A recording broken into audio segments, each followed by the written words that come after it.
I haven't slept much lately. I've stayed awake for almost a week now, and as we speak, I'm reading this story. Slept much lately. I've stayed awake for almost a week now, and as we speak, I'm reading this to ward it off as long as I can.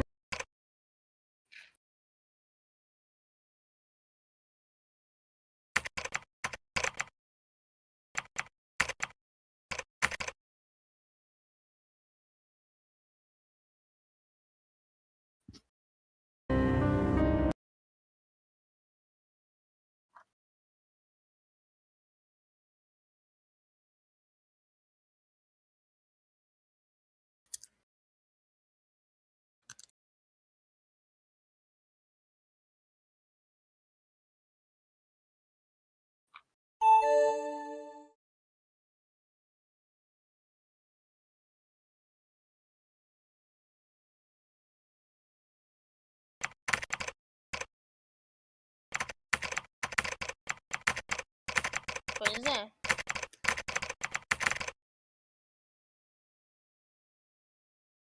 Pera aí, não tem alguém que explica?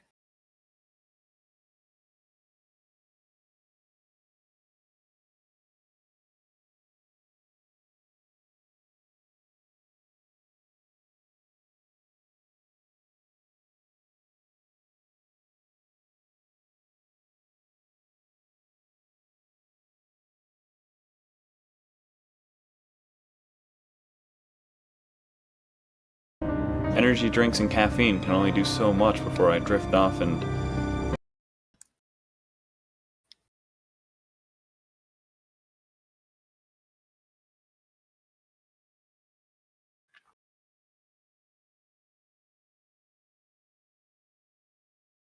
It happens again. Que I'm nem sorry, eu. I'm getting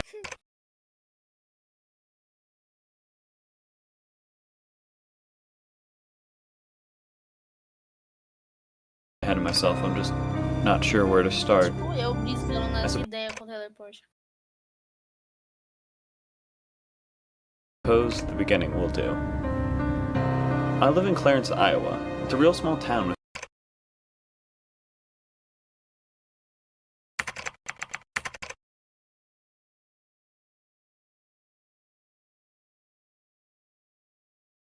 fewer than 1,000 residents.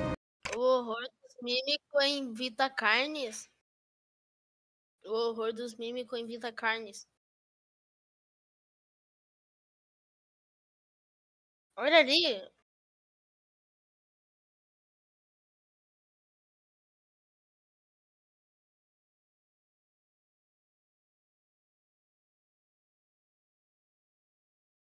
About a month ago, I was walking home from my night shift at our local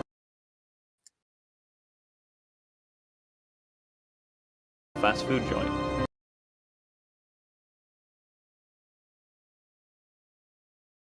My shift ends at 11 o'clock, and I almost beat. My walk home usually takes about 20 minutes, and I was looking forward to sleeping in, as it was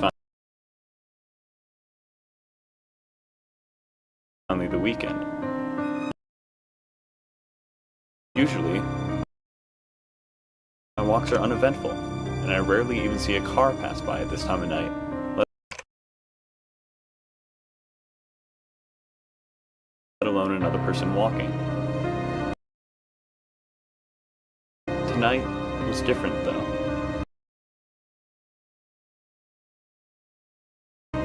I was walking down the crude sidewalk when I slowly began to hear a noise behind me, almost like a shuffling sound.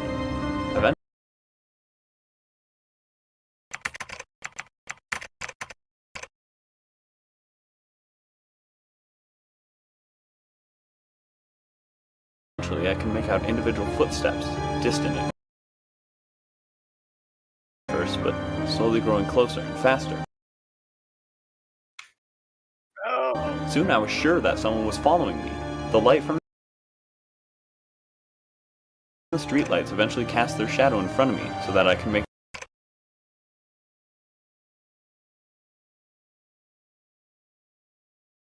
out a form.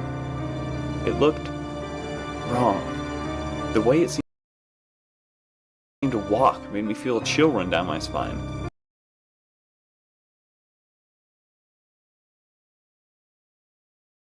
I eventually had to turn around to prove to myself that I was overreacting. Down my spine.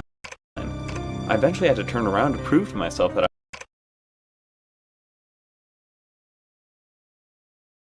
I was overreacting. Not more than a few feet away, I could see a woman.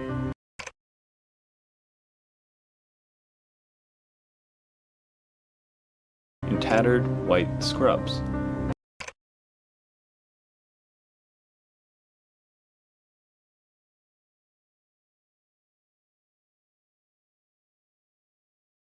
She was an average height, but she was frighteningly frail and skinny, with a bloody surgeon's mask covering her mouth and nose.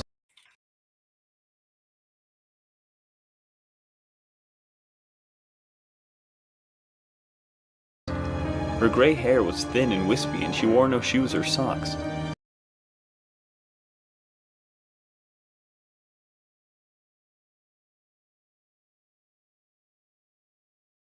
Her spine seemed to be misshapen and bent as she half walked, half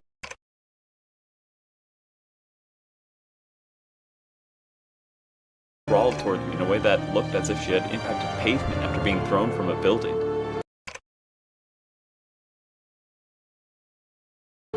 At first I wasn't afraid, just concerned for her condition. She eventually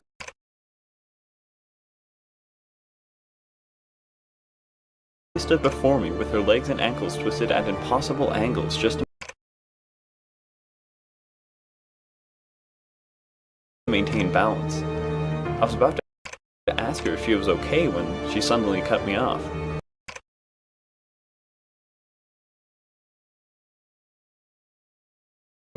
"Do you think I'm pretty?"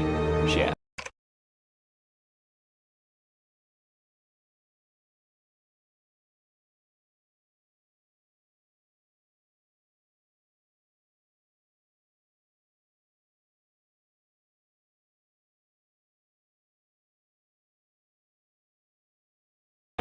In a raspy voice as her milky white glazed over eyes stared into mine. The question caught me off guard. Are you all right? I said. "You look like you need a hospital. Do you think I'm pretty?" She again asked, more urgently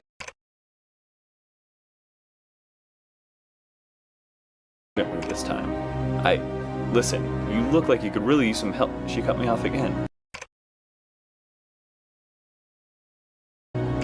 This time by placing her hand on the exposed skin of my arm.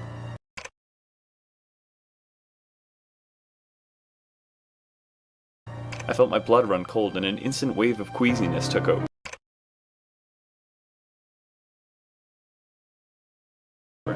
She leaned in closer and repeated her question. The sensation her touch gave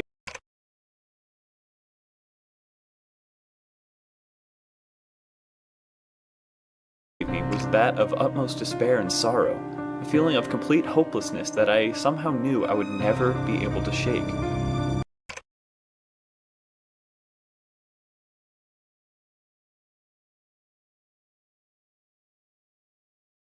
Wanting more than anything to free myself from her grasp, yet somehow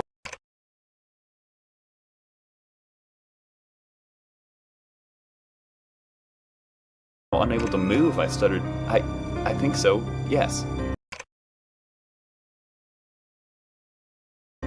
At this, She released my arm and her face turned upwards as if she was smiling. Then she reached up and removed the mask. I wish I hadn't looked. Her smile was a twisted and grotesque mess of torn flesh with many more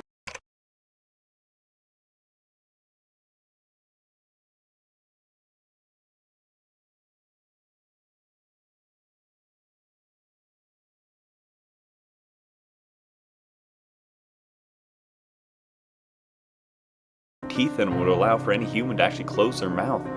I took a step back in shock, and her blank eyes followed me. "Do you really think so?" she said, through that horrid gaping mouth.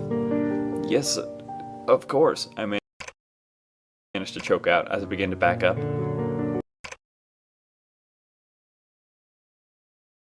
"You can have this," she stated as she slowly placed the mask in my hands.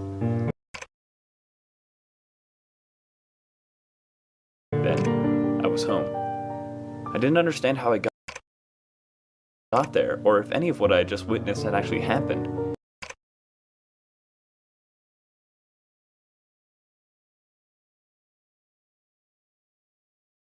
It seemed like 1 second I was talking with that thing, and then next I was in the middle of my living room. I immediately checked my hands, which were balled into tight fists.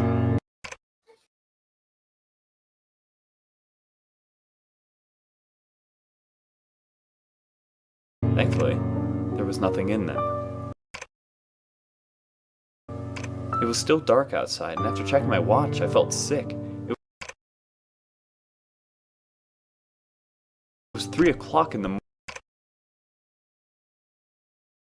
morning. The walk should have only taken 20 minutes.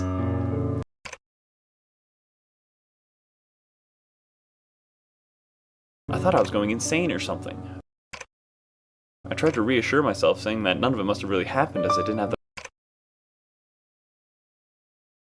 the mask, and it was simply absurd to begin with. My mind was racing, but I tried to get some sleep.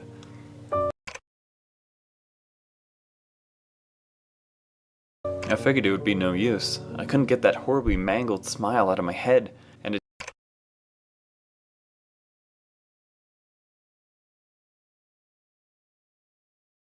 didn't help that my next door neighbors, the Carlsons, were making some sort of scratching and grinding sound all night, and the house across the street was having some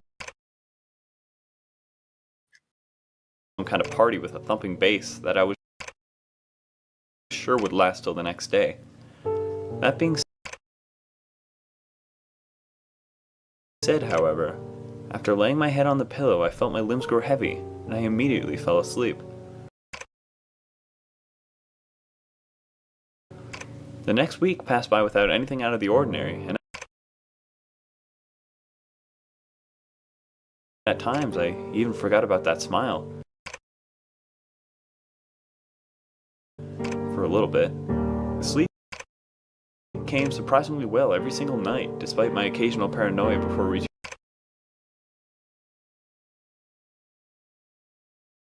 my bed, and my noisy neighbors and whatever they seemed to be drilling every goddamn night. My friends and I went bowling a couple times, as we like to do as often as we can. My buddy Mike and his girlfriend just got engaged, so we threw him a big party. I even worked a couple more times and walked the same route with no more encounters. I'd pretty much convinced myself by this point that my walk home that one night had been some sort of trippy hallucination or something.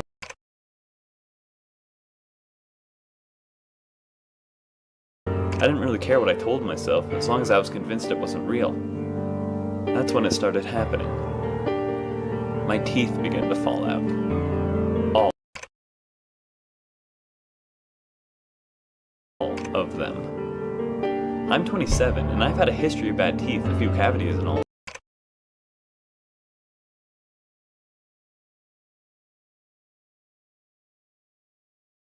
But nothing like this.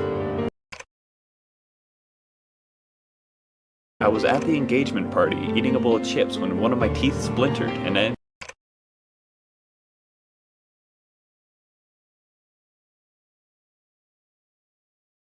ended up having to spit out the shards. I simply stared in disbelief at my hand that held my once healthy tooth, now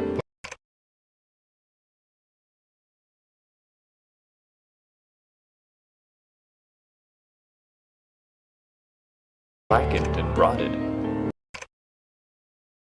Some of the people there asked me what was wrong, and I simply said that I had a toothache and went straight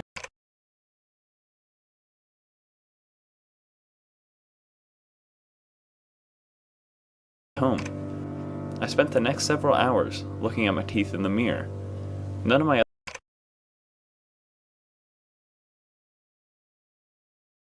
other teeth seemed discolored or showed any signs of decay, so I decided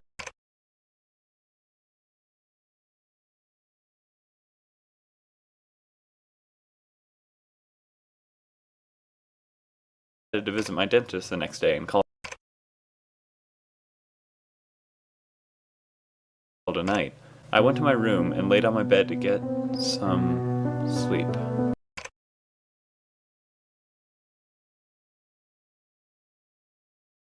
I woke up the next morning and immediately knew something was off. But I couldn't quite place it. I walked into the bathroom again and checked my mouth for any new developments.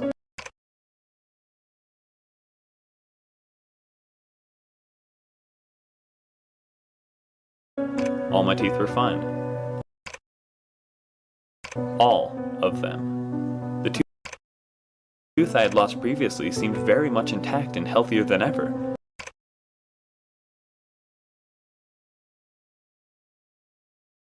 I almost broke down and screamed from sheer confusion. Then I realized that I had kept the pieces of the tooth I thought had fallen out. I must have gotten a little more drunk than intended at the party and mistaken a piece of chip as one of my teeth. It wasn't impossible, right?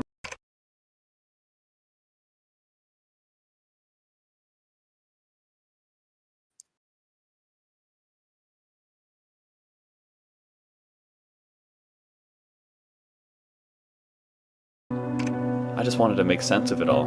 I just needed for it to be over.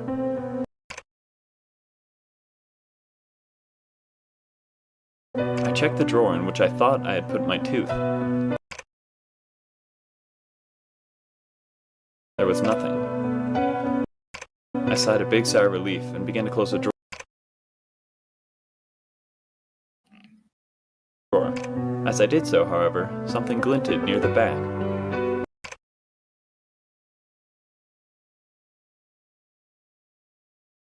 I opened the drawer all the way, and there was a quarter. A fucking quarter. I ripped the drawer from its hinges and threw it across the room in some strange mix of fear and rage. I stormed to the side of my bed and picked up my phone. My hands were shaking like crazy, and despite my initial enthusiasm, I soon realized that I had no one to call. Who would listen to me?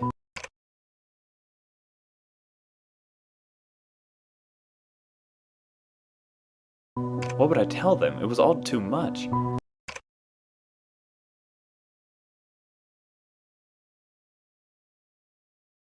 I simply sat on my couch and ran my hands through my hair.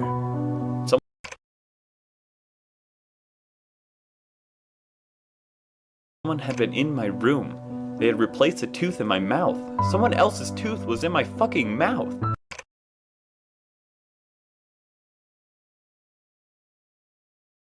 Upon realizing this, I tried desperately to pull it out. I pried and yanked and twisted until my mouth began to bleed. The tooth was finally ripped out and it fell into my hand in a bloody mess. The roots had chunks of gums hanging on. It was like it was professionally, surgically put into place. Then, another tooth fell out. It was rotted and mangled. In fact, after looking in the mirror, all of my teeth were beginning to yellow and rot. All except for the one that wasn't mine. That one was white as snow. The rest of the day dragged on as I slowly paced around the house. It was that woman, that thing. I knew it. I finally decided to put my handheld video camera on the desk in my room to get a clear shot of my bed and the doorway. If something was coming into my room at night, I wanted to have some sort of evidence to show the cops, or at least prove to myself that I wasn't going insane.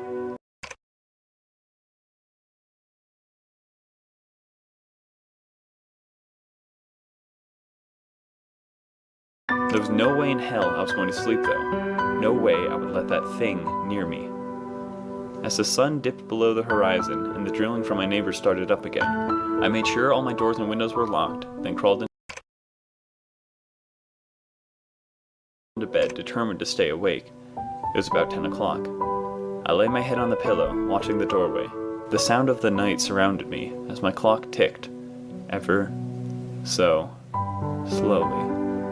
Before long, my eyes began to slip shut. I shot up in my bed when I realized what was happening, but no matter how hard I tried, my mind kept slipping in and out of consciousness. I couldn't stay awake. I had to dig my nails into my arm just to stay alert enough to keep upright. I strained and struggled and began to draw blood in panic, but I kept drifting off. Finally, I fell back onto my pillow and couldn't even open my eyes no matter how hard I strained. It was like all my muscles were paralyzed. That's when I realized that the drilling from next door had stopped. It hadn't been going for quite some time now. It was dead quiet. I was barely holding on to consciousness when I heard the front door open. This startled me beyond belief and gave me enough energy to open my eyes, but only for a second. I still couldn't move my limbs, and as my eyes slipped closed for the last time before deep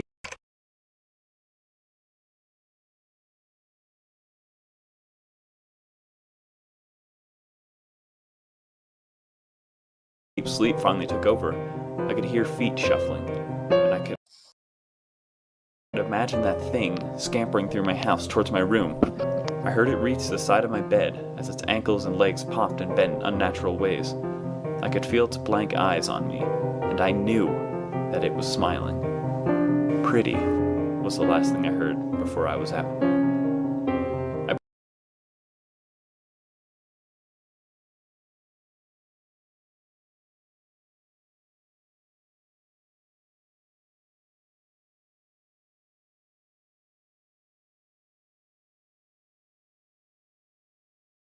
I bolted upright at about 9 o'clock the next morning. I ran around my house like a maniac, looking in every room and under every goddamn piece of furniture to make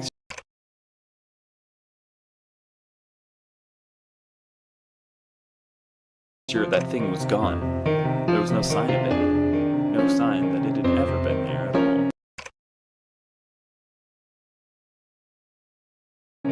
The front door was locked, just like how I had left it. My mouth hurt like all hell, and I ran to the bathroom to see if I had lost any more teeth.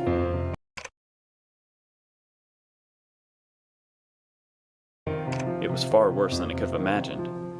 In the place of the tooth I had ripped out sat 3 new teeth.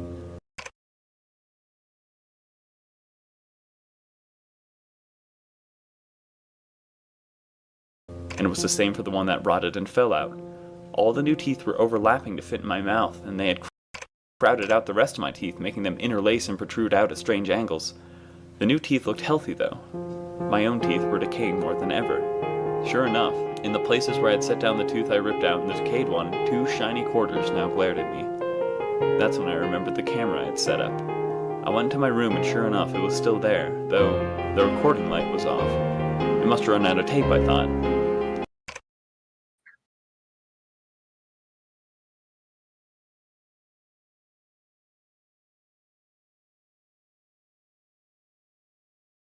I wanted something to show people, but I realized that I really didn't want to watch it. Hearing it move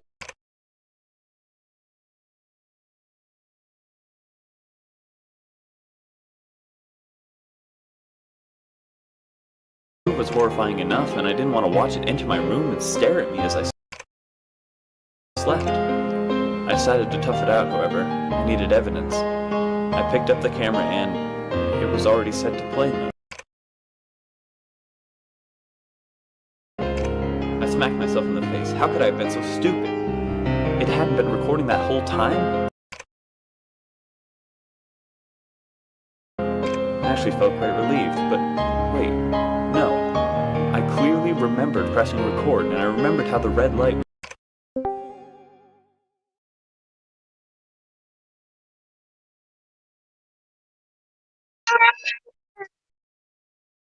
was just barely visible in the dark of my room. It must have been recording. Hola. I pressed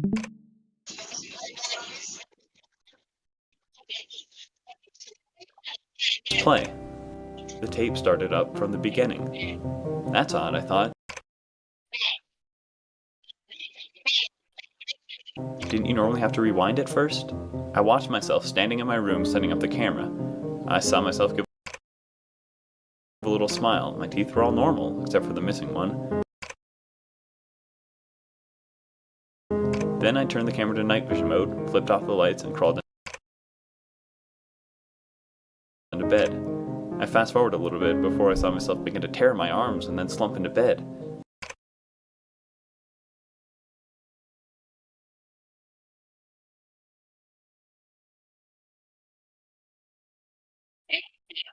I was in disbelief. I hadn't been able to stay truly awake for more than 20 minutes. It had felt like hours of fighting. I could tell I was still awake though, as I could see my eyelids fluttering and my eyes moving underneath. This went on for some time, and I soon began to fast forward again. At around 11:15, as the timestamp read, I saw my eyes bolt open, and I could faintly hear the front door creaking through the camera's speakers.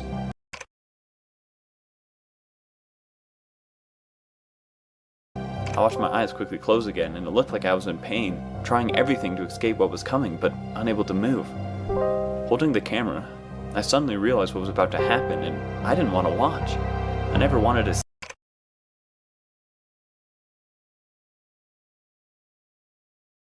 see that thing again. I held out my hand, partially obscuring the monitor, like a little kid too afraid to watch a scary movie.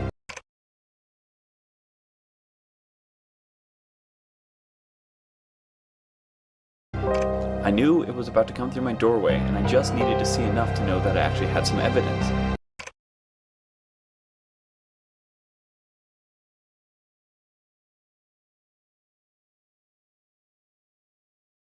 Then I could show it to the cops and be done with this mess. Between the gaps in my fingers, I watched the screen intently. That's when the frame completely changed. The green hue of my dark room suddenly cut to a bright gray. I couldn't really see anything through my fingers, so I removed my hand out of curiosity. I probably moved a little too fast. The sight was grotesque. I screamed and dropped the camera. It smashed onto the floor and the monitor went dark as the frame buckled and the lens shattered. I resisted the urge to vomit and simply stood shaking violently.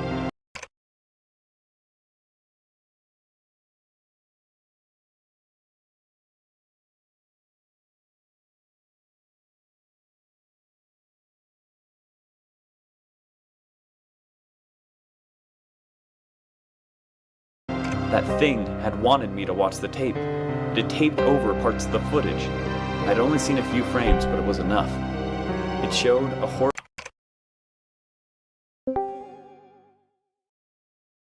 horribly mutilated body lying in the center of a room, coated in blood.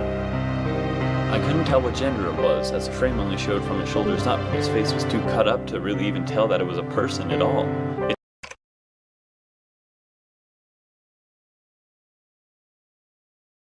Its mouth was agape, held open by a crude set of clamps, and it had but one tooth left inside. A power tool could be seen approaching the final tooth, and I could have sworn that the frame showed the person mouthing, "Help."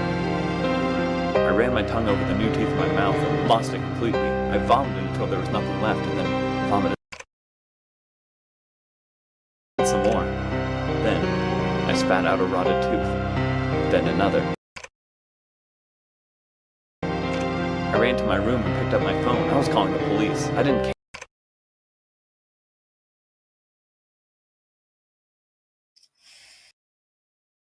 care if I had just destroyed my evidence. I didn't care if they believed me.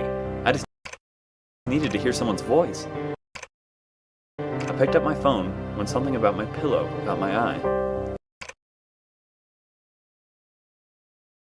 It looked like a strap of some sort was just barely visible underneath it. I lifted up my pillow and saw the surgeon's mask. A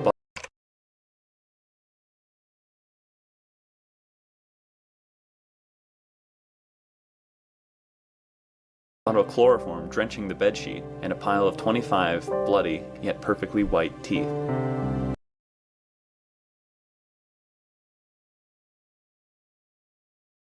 That's when I heard the drilling sound start up again next door.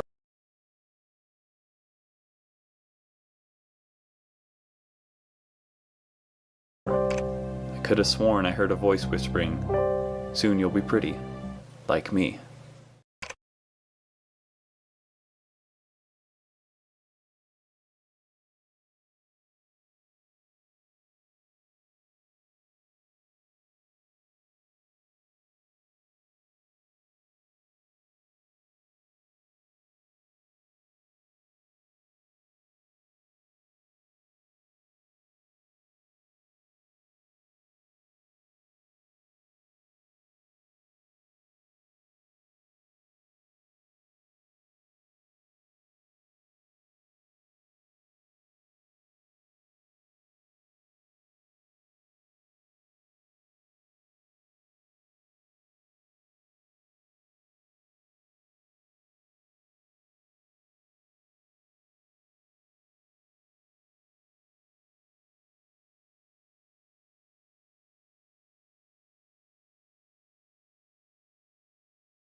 Já foi 1 hora explicando tudo.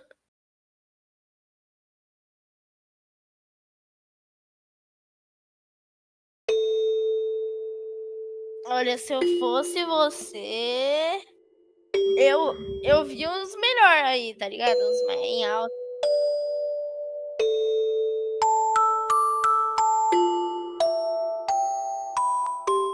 Sério? Nossa.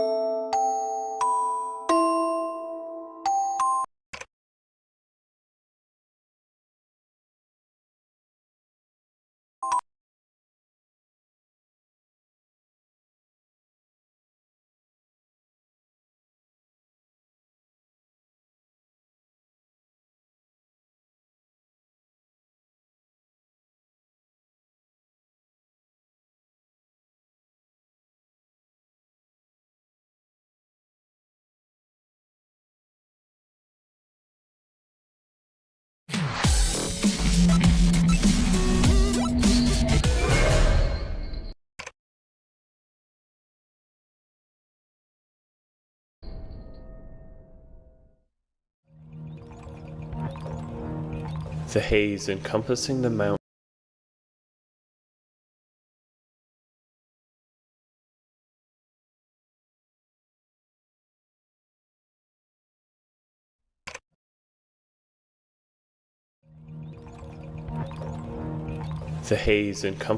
mountains grew denser as we rounded the next corner. My dread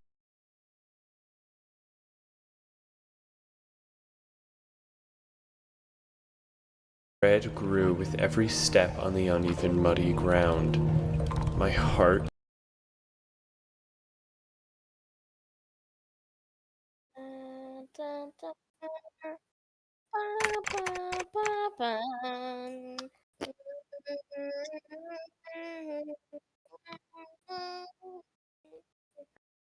had begun to hurt from the strain of the past few hours.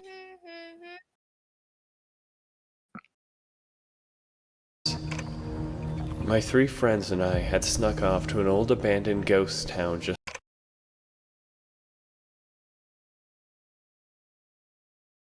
outside my hometown of Conifer, Colorado.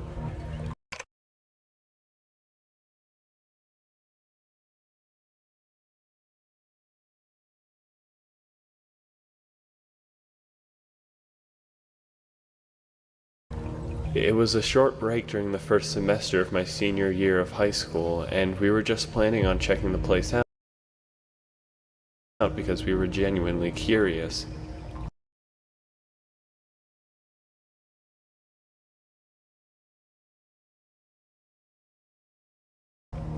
That all changed, however, when one of my friends, Max, brought a six-pack of beer.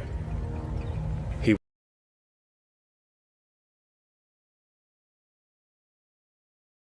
waited until we were inside until revealing it, as if it were some grand and fantastic surprise, but he didn't get the reaction out of us that he was expecting.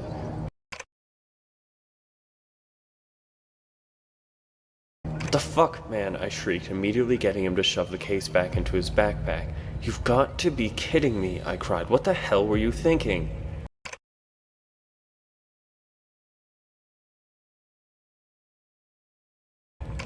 He looked at me with that stupid smile he always had plastered across his face.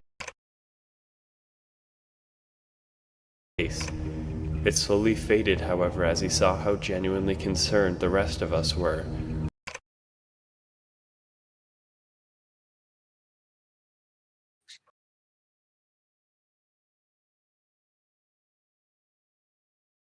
"What?" he scoffed. "Jesus, you guys. Is anybody here older than 4? It's our last year together. Why the hell can't we have some fun?"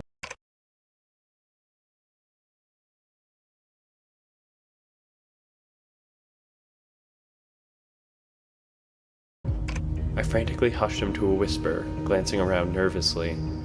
"Dude," I hissed, "you do understand that we're trespassing here, right? Breaking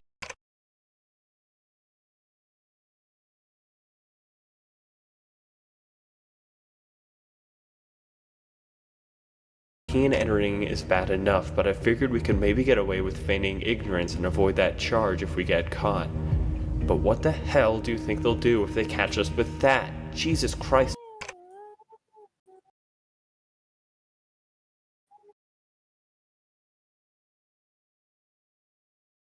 "Max, think a little."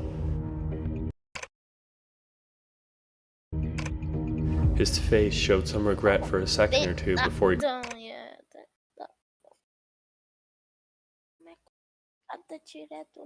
quickly masked it with that stupid-ass smirk again. "Relax," he laughed, putting his hand on my shoulder.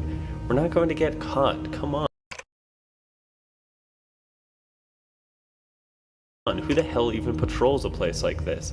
Look around you, man. There's no one here." I angrily shook his hand off me. "Like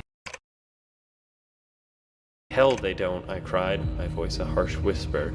"We've been over this already. We could tell just from our binoculars that at least 6 of these houses have cameras visible on their exteriors alone."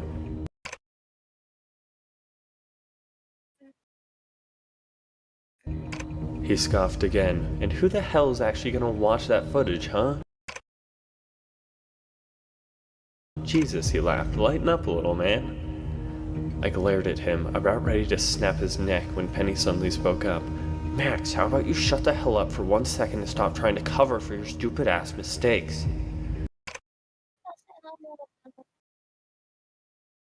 Jax? We were all Jax? completely taken aback. Nada. That wasn't like her at all.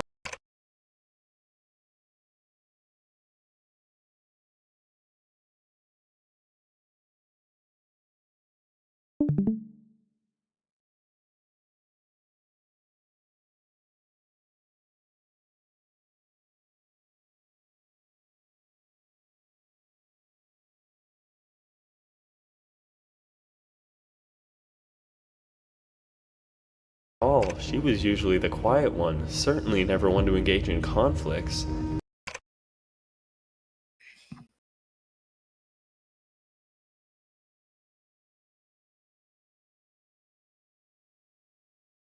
Her sandy blonde hair rustled in the chilling wind of the late evening. Her dark blue eyes nervously glanced around, her lightly freckled cheeks hot with rage. It was clear that she was incredibly nervous. John is right, she said, her voice quickly dropping back down to a whisper. This place is way more heavily guarded than it should be.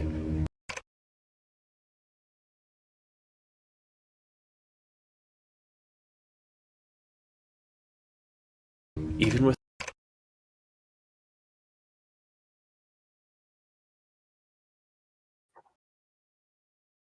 the blackout, I'm becoming more and more convinced that they'll have a backup generator. Now you guys have gone past the point of paranoid, Max argued. This is a damn ghost town.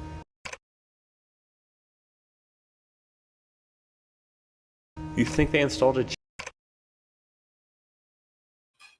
generator just to keep a few cameras running for a planned blackout that is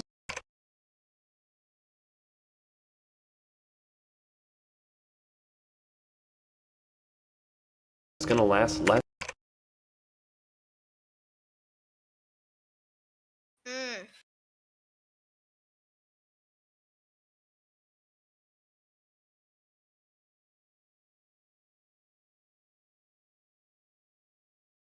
than 4 hours?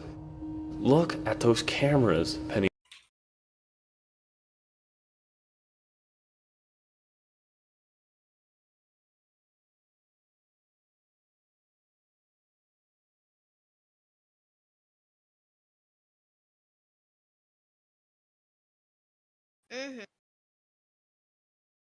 He whispered, starting to get seriously worried now.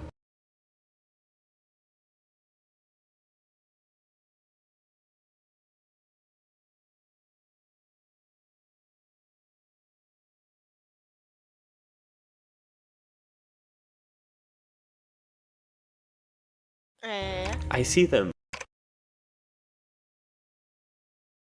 I see them, Max said. I get it. Cameras. Wow, scary. No, Penny cried.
I mean, look at them closely. What do you notice about them in relation to the buildings?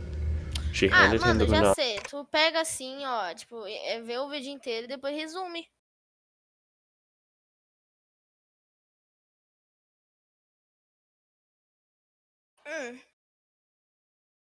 And he grudgingly looked through. He was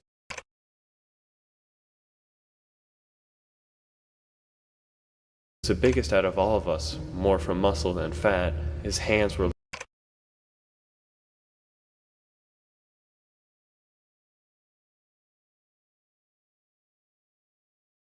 like a bricklayer's, looking something like catcher's mitts. The tiny binoculars looked entirely silly in his massive paws as he squinted through them.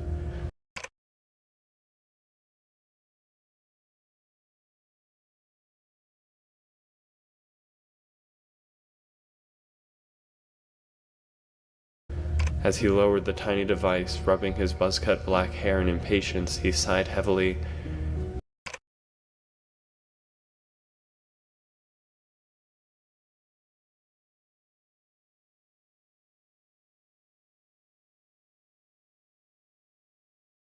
They look like cameras still, he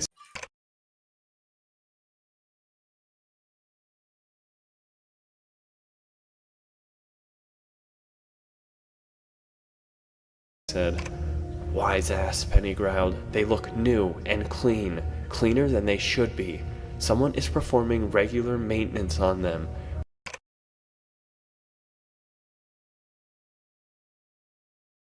While the buildings are falling apart, someone is taking loads of time to make sure those are not only operating, but in mint condition. Tell me why the hell someone would do that. Max stammered for a second before Penny cut him off again. Not only that, but what the hell are those black boxes in the far trees? Max sighed and glanced again through the binoculars. Look, he said, I don't see anything. I'm serious. I see where you're going with this, but I genuinely think you might be overthinking this a little.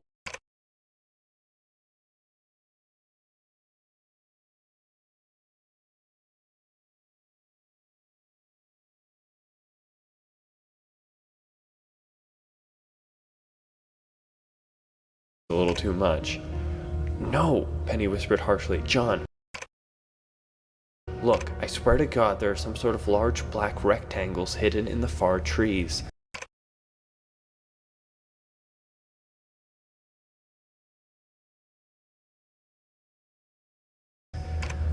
I exchanged glances with Max before taking the binoculars and scanning the trees. I didn't see anything. Listen, Penny, I sighed. The light is fading. It will be dark in about 10 minutes here, which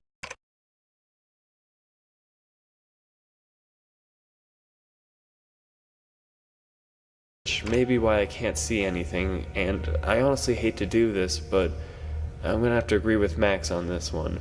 I'm guilty of this as well, but maybe we should just calm down a little bit. I'm sure our nerves are making us blow things out of proportion.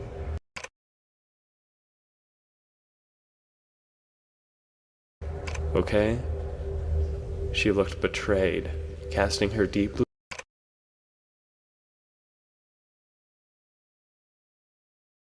blue eyes downwards for a few seconds before loosening up and taking a deep breath. I suppose you're right, she reluctantly breathed. What the hell is this? Max poked. She listens to you, eh? I glanced at her and smiled. She blushed slightly and folded her arms, suddenly finding her shoes incredibly interesting.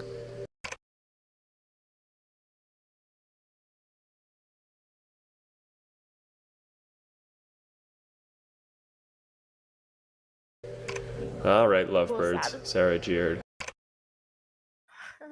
Like John said, we've got about 10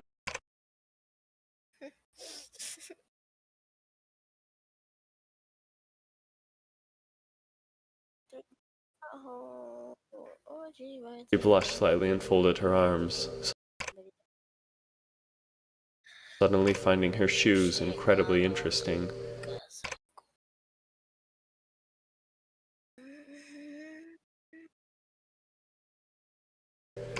All right, lovebirds, Sarah jeered.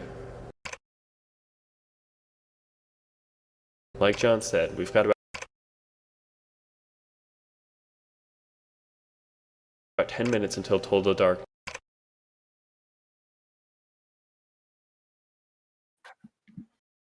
Yes, and then about 30 more until the power outage. We're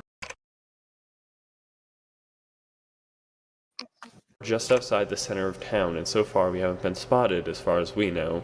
Or are we just chilling here until the outage?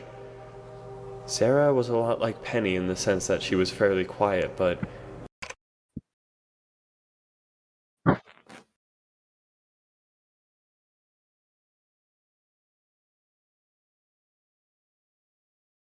entirely different in that she was a born leader. While Penny quietly shuffled along behind others,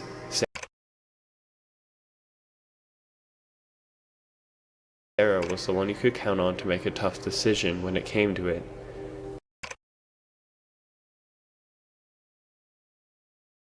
She had blindingly bright blue eyes and pitch black hair that was constantly obscuring her vision. She was childhood friends with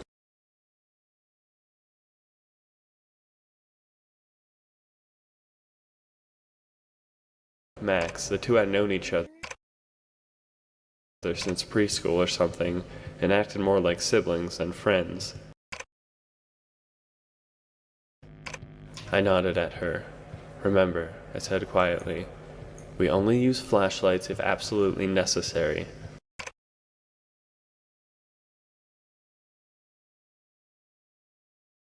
We've also got to check to make sure the cameras are knocked out if we plan to get any further than this.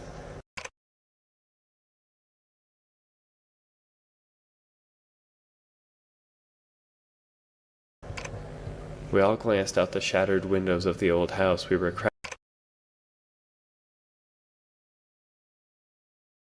crouched in. The town really was incredibly eerie at night. The few sparse areas of artificial light made everything seem distant and corroded,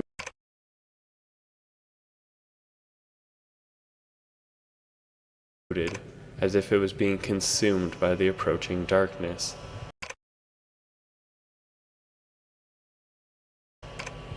The town always had a haunting vibe to it, however.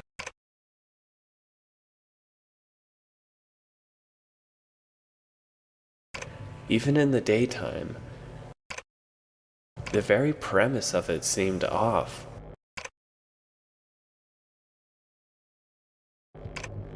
Even though it was barely even a town, more just like several clusters of shoddy rundown wood cabin-like structures,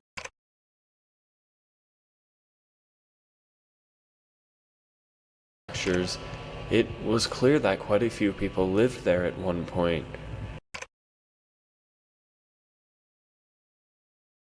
Despite this, however, the land was all marked as private property now.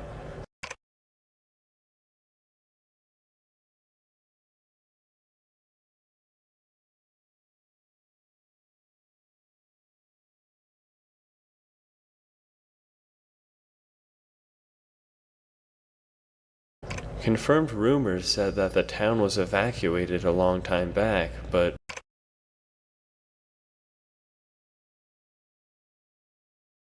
reasons for this are nothing but speculations. Gas leak, poisoned water, unstable ground structure, anything and everything has been asserted.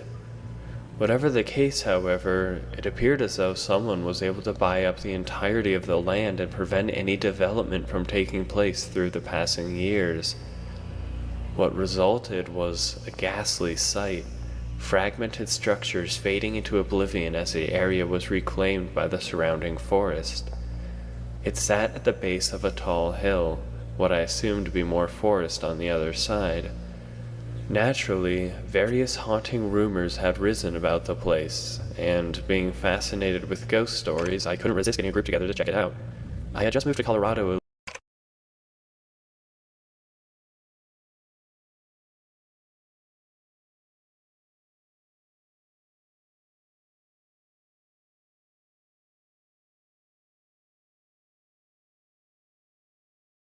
a little over a year ago.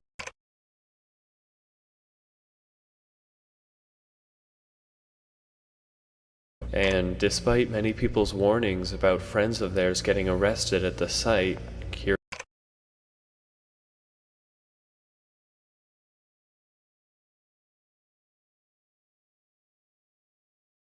curiosity got the best of me. The police seem to have an uncanny ability to find and arrest intruders at that town.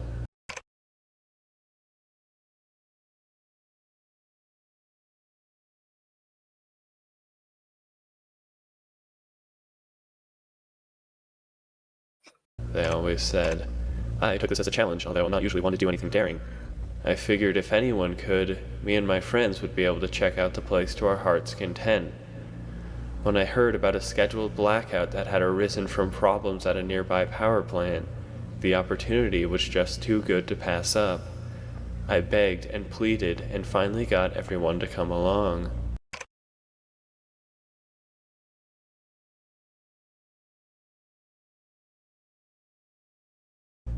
I was sure tonight would be the perfect chance, but the longer I waited, the more my heart began to sink. I hadn't been sure what I was hearing at first, but now I was absolutely positive. I could faintly hear the hum of a generator. After a long while of staring out a window at the gathering darkness, I turned back to my friends who could tell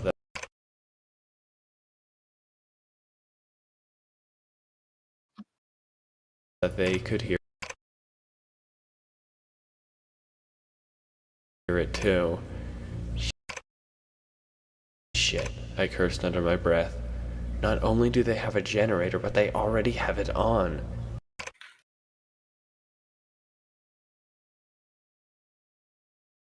They were entirely prepared for this.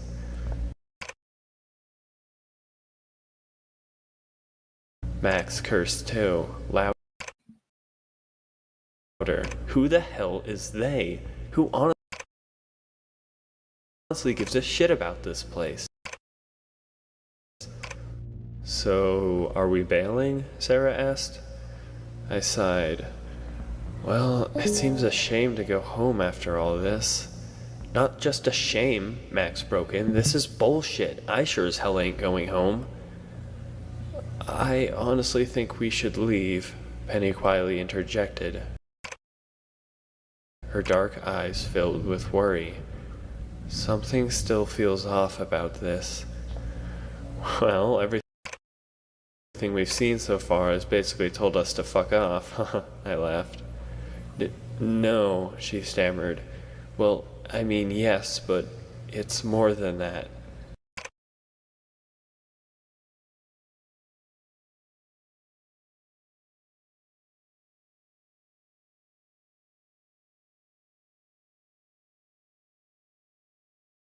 I just feel wrong. I feel sick, like something horrible is happening here.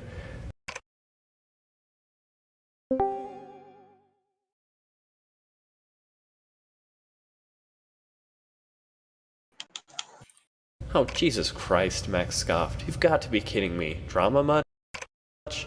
You know what's the best part about generators? They can be turned off.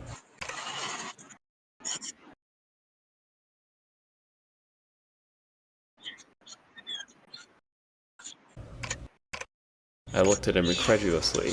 God, I cried, is everyone here insane? Oh, yes. Penny, I'm sure it's just your nerves getting to you, and I'm sure there's nothing to be worried about, but...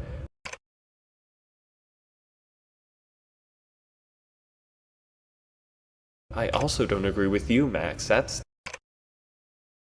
definitely going too far. No, Sarah softly spoke, brushing the hair out of her eyes lighting up in the moonlight. Honestly, after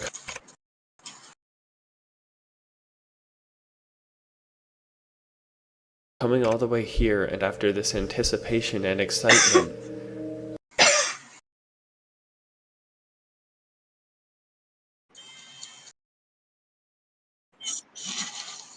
I kind of feel like we should do whatever it takes. Hell yeah, Max.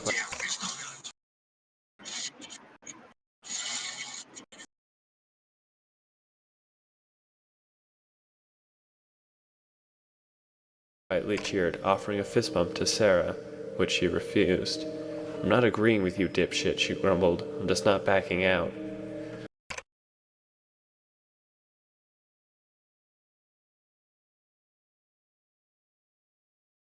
Well, Sarah and I can go be badasses if you two are too pussy to live a little, Max sneered. Sarah hit him on the shoulder. Really, Max?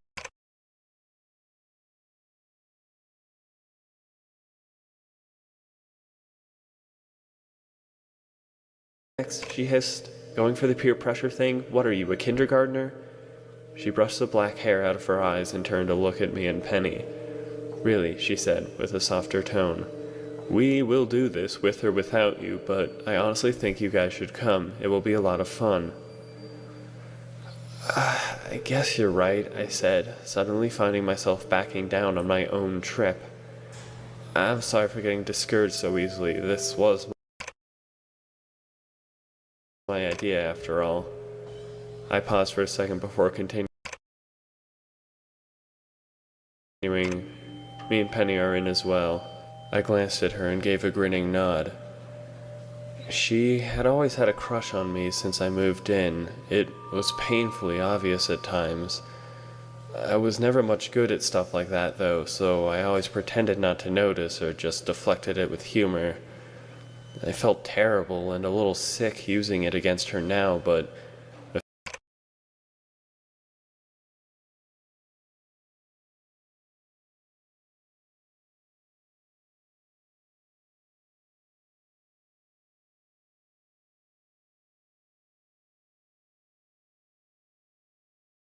I figured it was the only way to get her to come along.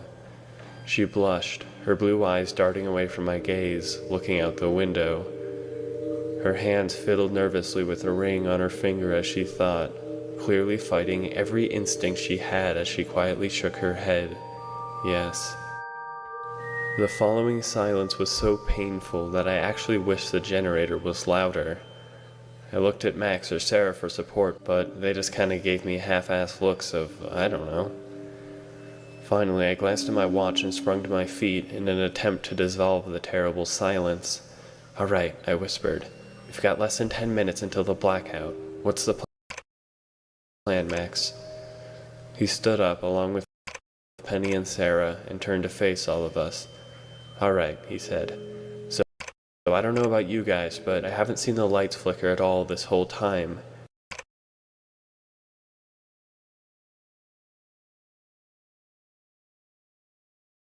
Meaning they haven't actually switched power to the generator yet.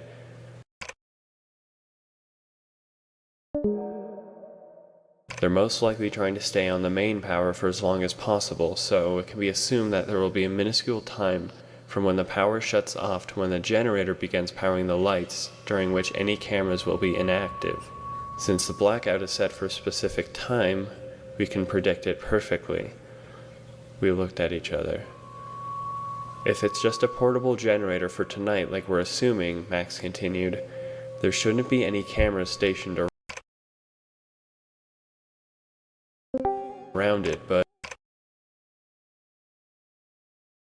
we should plan for that just in case. So the plan is to shut it off in the short duration when the power switches. We'll wait out of sight of any cameras until the outage and then make a mad dash for the emergency stop. It's simple, but it should work if we can pull it off. We all nodded at him. Well, everyone except Penny, who seemed to grow more and more sick with each passing minute. She appeared to be practicing breathing exercises, trying to calm her panic. She ran her hands through her knotted hair, closing her eyes tight. So, I whispered, glancing at her with concern, we have to find the generator then, or at least its general location before the town goes dark, right? Right, Max whispered. Me and Sarah can go do that. You and Penny can stay here. That way, if something goes wrong, only two of us are caught on tape, eh?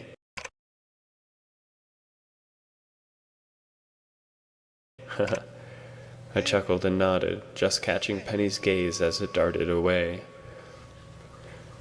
Sarah, you know the layout of the cameras we're aware of so far, I said. If getting close to the generator means getting in their line of sight, abort, okay? Sarah and Max looked at each other, nodded, and then snuck off towards the sound. As soon as they were out of view, I turned to Penny and awkwardly mumbled out, Hey, are you okay? Not really, she breathed, facing away. Hey, if it gets bad or too much for you, you can always turn around and go, okay? I said softly, lightly touching her shoulder. She flinched. Would you really leave with me? She quietly asked, her eyes worriedly darting to an outside light as it flickered slightly. The light draft snaked its way through the rotting house, carrying the scent of decay. If so, she continued, I want to leave now. I stammered, trying to take up a reassuring tone. Hey now, I fake smiled. I understand your worries, but being a little scared is kind of the point. I checked my watch. É bacana.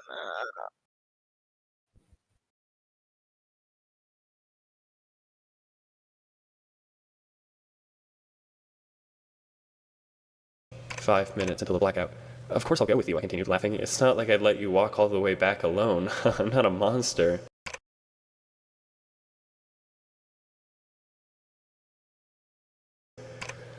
I sat down beside her, causing her to blush even more. But please, I continued, we've put a lot of work into this trip so far. Couldn't you at least stay for a few more minutes, just until a little after the blackout? She still didn't look at me, but her panicked tone seeped out into the night. I really don't think I can, she finally said, turning to look at me, looking as if she was having slight trouble breathing. John, she continued, I feel absolutely sick with fear. I don't expect you to understand, but I'm positive that something horrible will happen to us here. She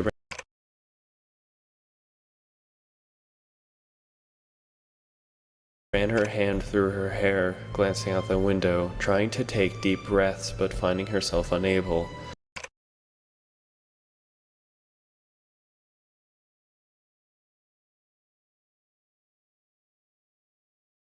Please, she stammered. John, I'm begging you. You know, the only reason I came on this damn trip anyway was because you asked me to.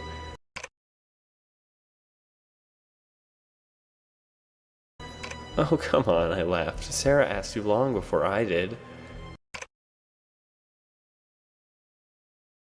Yeah, and I said no to her, she said, her face flushing red. I told her I would never do something like that in my entire life. I said the very idea made my skin crawl with horror.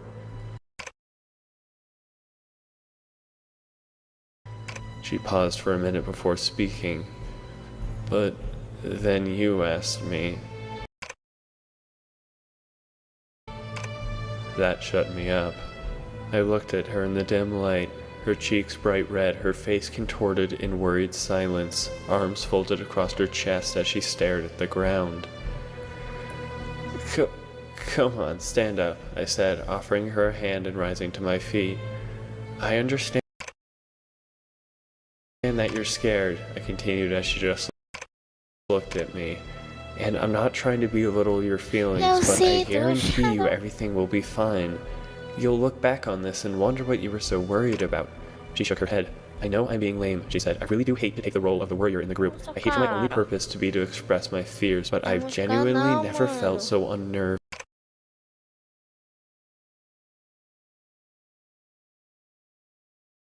in my life. She grabbed my hand and hesitantly rose to her feet. I want to seem fun and high-spirited like you guys, she continued, now on her feet. I promise you that I could usually get over something like this and crack a joke or two, but not this time. She looked down at her hands clasped together and took a big shaky breath. Please, just stay for the blackout, I said softly, placing my other hand on hers. She looked like she was about to have a breakdown, so many conflicting emotions running through her. She looked at me, her deep blue eyes eerily reflecting the dim light of the room. I gave a big smile and she finally gave in, muttering, okay, under her breath, seemingly hating herself for agreeing. I gave a little cheer and without a moment's hesitation walked her outside, eventually standing to peer around a corner of a house out into the main courtyard. What are we doing here? She asked nervously. Come on, I laughed. It will look cool when the lights go out, and I want to be able to see it. I smiled at her, but she just looked sick, wringing her shirt in her hands. I looked down at my watch to see that we had less than 15 seconds left. Want to count down? I whispered, nudging her slightly. No, she said, starting to breathe heavy as if having a panic attack. Just please, let's get...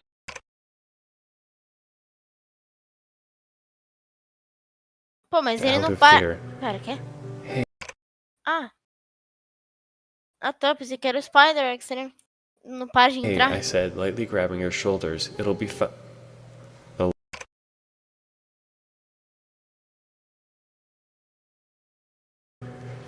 Hey, I said, lightly grabbing her shoulders. It'll be fun. The lights went dead. The darkness rushed forwards instantly and swallowed everything it touched. My heart stopped in my chest as the seconds dragged on. The sound of the generator was still humming in the distance. My nervousness quickly erupted into panic as the generator remained on and the lights abruptly flickered slightly. Suddenly, a horrible grinding sound echoed through the darkness, followed by the screeches of shearing metal. Hidden within the gruesome uproar, I was certain I could barely make out a horrific scream. The faintly flickering lights went dead. The reverberation slowly disappeared into the night air, and then all was quiet. So quiet. Cold shivers ran up my spine, and I felt Penny grow faint next to me. We glanced at each other's pale and sickly faces before breaking eye contact and darting towards the sound. As we wove through the dark, decaying houses, I could hear my own heart pounding in my chest. The oppressive night closed in so fast on the lightless town that it seemed as though the world had just fallen away into oblivion. We rounded a corner and hurriedly climbed a fence to nearly slip on a dark substance on the other side. I flicked on my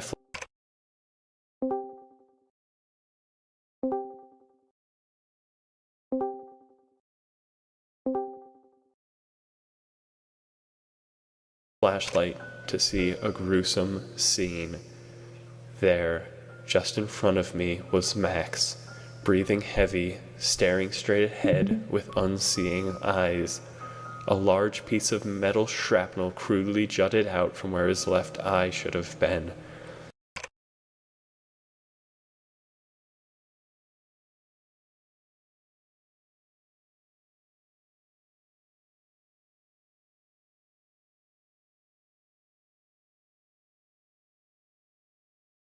He was delirious, convinced that he was on fire, that his skin was melting away.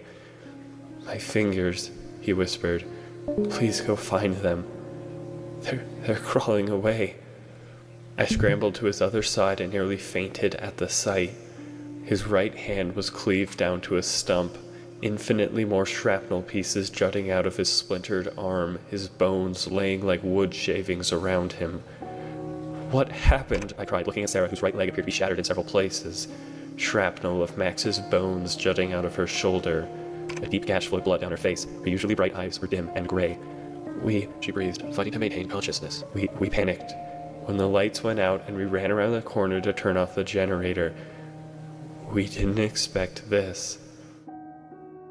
I looked around with the flashlight and my blood crystallized, my breath catching in my throat. There were countless cameras, backed by immense floodlights, and the area itself was surrounded by what was now clearly visible as a highly electric fence. A very small portion of the generator itself was now just a smoldering heap of broken components, sheared metal and torn belts, but it was clear that it was absolutely huge. The floor was a gleaming chrome surface. Numeric keypads adorned the walls and warning signs flashed their horrible colors, depicting gruesome death scenes. We both lost it," Sarah continued. "There is no off button. We knew that the power would come back on in a matter of seconds, and we knew we couldn't climb the fence again once that happened. We would have been trapped in here. In the last seconds, Max tried to shove a rock into the belt, and the thing fucking tore itself to pieces." "Oh God, Jesus, we're going to die here." She paused a minute before choking out, "What the hell is this place?" She then lost consciousness and collapsed to the reflective chrome face up. Her gray shirt slowly grew heavy with her own blood. Me and Penny locked eyes. A horrible mix of emotions surged through me. Fear. Fear was definitely there, but it was trumped by something else. Never had I felt more regret in my entire life. I didn't need to look to see that Max had died beside me. My hand was pressed against his chest, and I could no longer feel it heaving up and down in panicked breaths. All I could feel was his warm, sticky blood flowing in torrents down my arm. Then, everything happened at once. The lights faintly flickered, a huge siren suddenly booted up from over the next hill, and the faint whoop of several police sirens could be heard approaching the outskirts of the town. Not having a second to waste and absolute panic taking over, I grabbed Penny and practically threw her over the fence, scrambling over it myself milliseconds later. We barely made it to the other side and began taking off into the woods when the lights flickered again. And then suddenly the entire town erupted in blinding, purging white light. The electric fence hummed anew and brilliant floodlights shone down from every angle, coming from the distant trees. Penny had been right all along.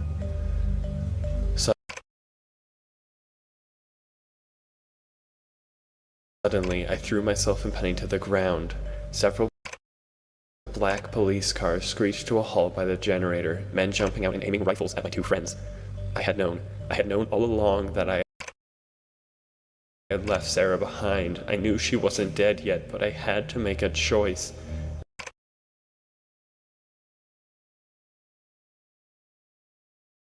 I had to get me and Penny out of there. There was no way I could have saved her too. I ran this thought through my head over and over at blinding speed, but all it did was make me feel sicker. The armored men surrounded the gated plant with high beams attached to their weapons. Sarah stirred slightly, just barely shifting her weight, and then the night air was suddenly shattered by the sound of machine gun fire. Her body was ripped apart by molten metal, her blood splattering across the glossy chrome. She didn't even have time to scream. From every direction, clips unloaded until her body lay, a mangled mess, carved into pieces and strewn about like dirty laundry. Indistinguishable speech ripped through the air as the militia reloaded and then began again, further tearing apart her broken form. I slowly crawled backwards, motioning for Penny to do the same, but her eyes just stared straight ahead, her face horribly plain, unable to process what was happening. "Come on," I whispered. "Penny, we have to get out of here." She didn't move. I don't think she even heard me. I glanced behind me and froze. At first I thought it was snow. The area was so blinding white that my eyes burned. Finally, I squinted just enough to be able to see what I was truly looking at. Some sort of facility. Painted entirely in reflective chrome, a large rectangular building sat directly behind us.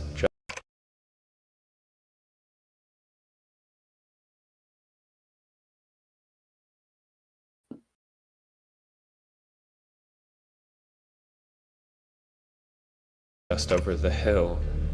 It was surrounded by another, far taller electric fence.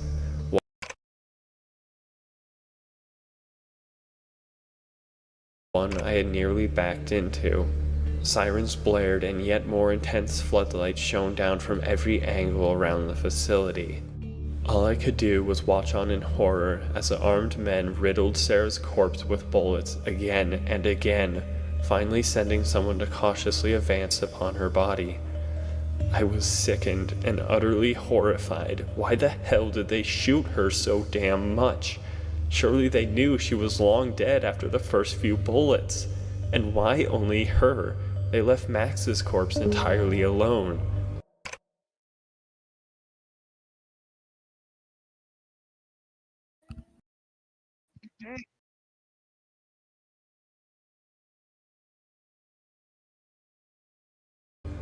I slowly crawled next to Penny and placed my head next to hers. I didn't know how I could face her again, and I doubted I would have been able to if the situation didn't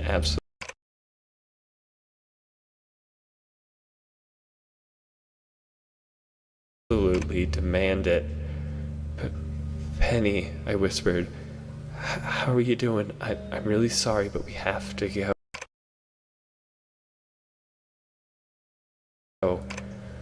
Her glazed over eyes eventually fell on me, but slowly slipped away to the ground, as if I wasn't even there. "Penny," I urged, laughing painfully, we really need to go, okay? It's going to be fine. I couldn't go on any longer. How the hell could I say that to her? Everything was not fine. Nothing was fine.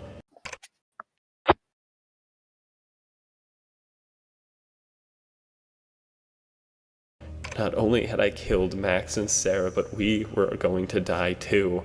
All because I was too fucking stupid to believe her.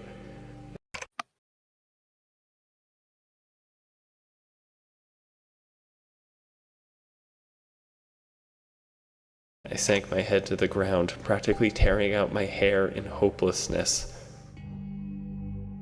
Tears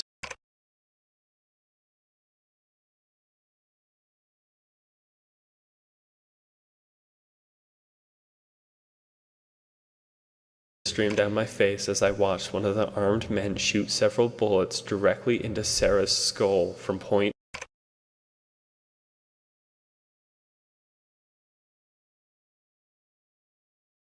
blank range before turning and signaling to the others. From within the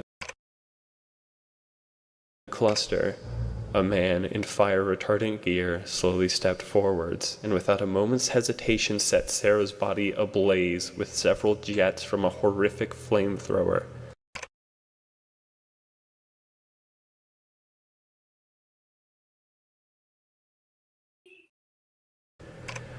The men stood still as her body crackled and popped, the sound of her searing flesh barely audible over the sirens.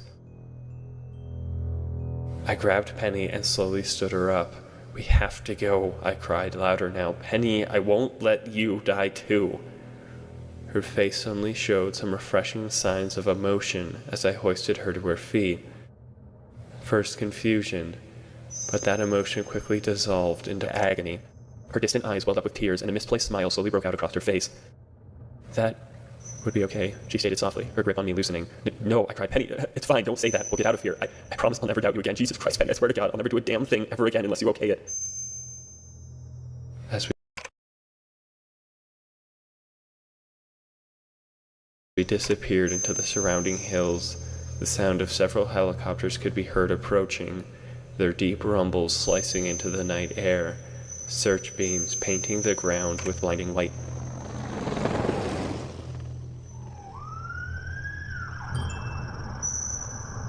We took cover under a fallen tree as far away from the facility as we could possibly manage on our weak legs. The haze of the early morning encompassed the surrounding mountains,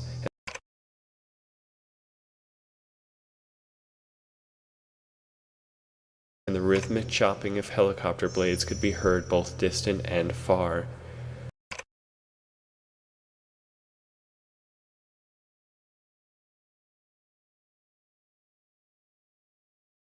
And although several teams of men passed close by us from time to time, none of them stopped to look for us. They were all being led by dogs, and it appeared as though they were looking for someone or something specific.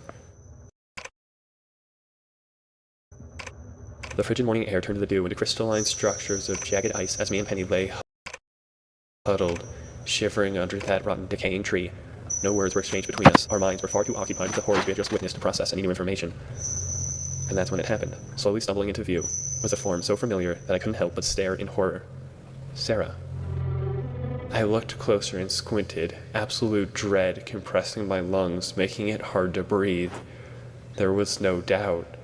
The ghastly form staggering through the dead, frosted over trees looked just like her. But surely it couldn't be. I had watched her body be torn apart to a hideous extent right in front of me. Seeing her now made me feel no relief or assurance. There was something so wrong about the way it moved that my heart practically ceased to beat as I stifled my breathing. Penny clearly didn't feel the same way, however, as she suddenly bolted out of the tree and stood upright. Her haunted eyes brimmed with tears as a deranged yet hopeful smile faintly appeared on her face. "Penny, no," I whispered. "Penny, that's not Sarah." She didn't listen to me, however, and started stumbling towards the shuffling creature. I shot out from under the tree and ran to grab her arm, holding her back. "Penny," I quietly yet desperately urged. "Please, I promise you this. I know you're upset, and I know you just want everything to be okay. Hell, I would do anything to make things right after everything I've screwed up, but this is not right."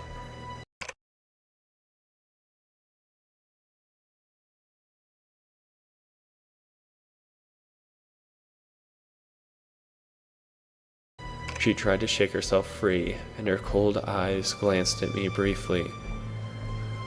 After everything, she mumbled more to herself than anything. You're still not trusting me.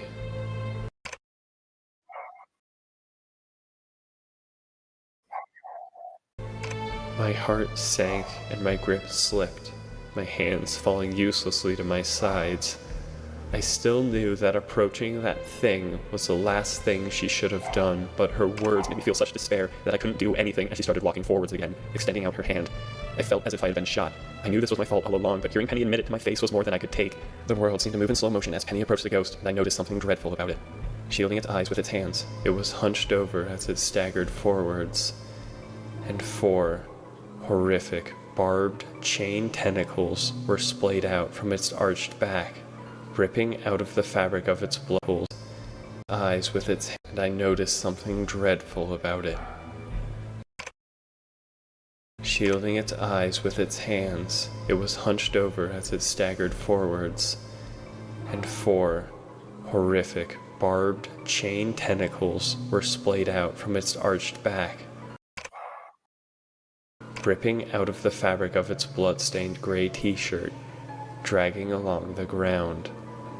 Leaves and dirt clung to the metal links, sticking to the dark crimson blood splattered along it. The creature slowly stopped as it heard Penny approaching, and its hand slowly fell from its face. As I watched in horror, the links further snaked out of its back, extending out into the air as more chains visibly squirmed underneath its exposed skin. Light blood dripped from the gashes from which the chains erupted. The flesh surrounding the area was entirely singed, blackened, and burned away.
As Penny approached, the chains began to vibrate, the sound of ringing metal becoming ear-shatteringly high-pitched as the leaves touching the chains began to smoke.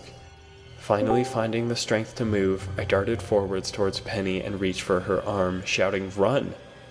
I grabbed Penny and jerked her backwards just as the creature pivoted slightly and a hideous tendril of blackness slashed through the air. I felt the hot spray of blood on my face. At first I thought it was my own, but as I felt Penny's body grow heavy in my arms,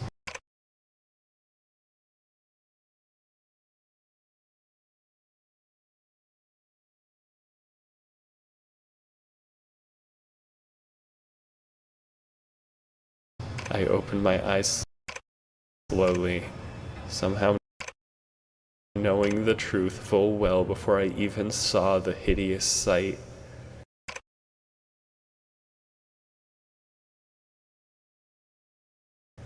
Inches from my face, I was greeted with a rapidly vibrating, barbed metal spear.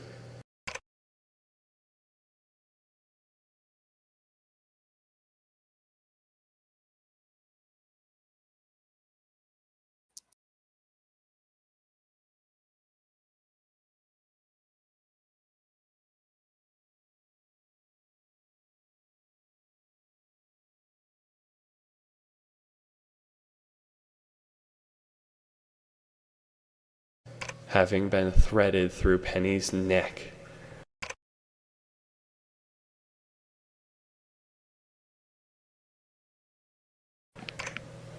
I recoiled in horror and let go of Penny's body. She slumped forwards, unable to fall to the ground, held up by the chain puncturing her throat.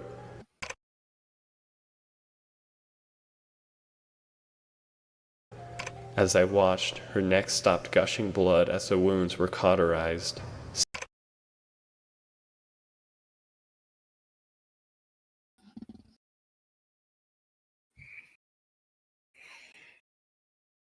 Singed black by the vibrating metal and then turning Já volto.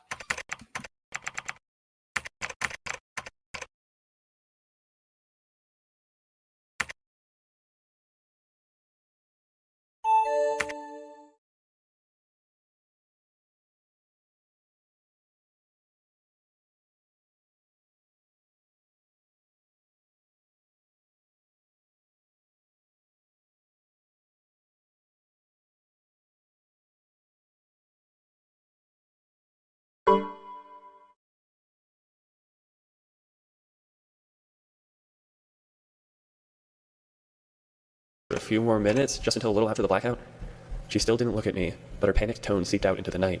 I really don't think I can, she finally said, turning to look at me, looking as if she was having slight trouble breathing. John, she continued, I feel absolutely sick with fever from time to time. None of them full about it.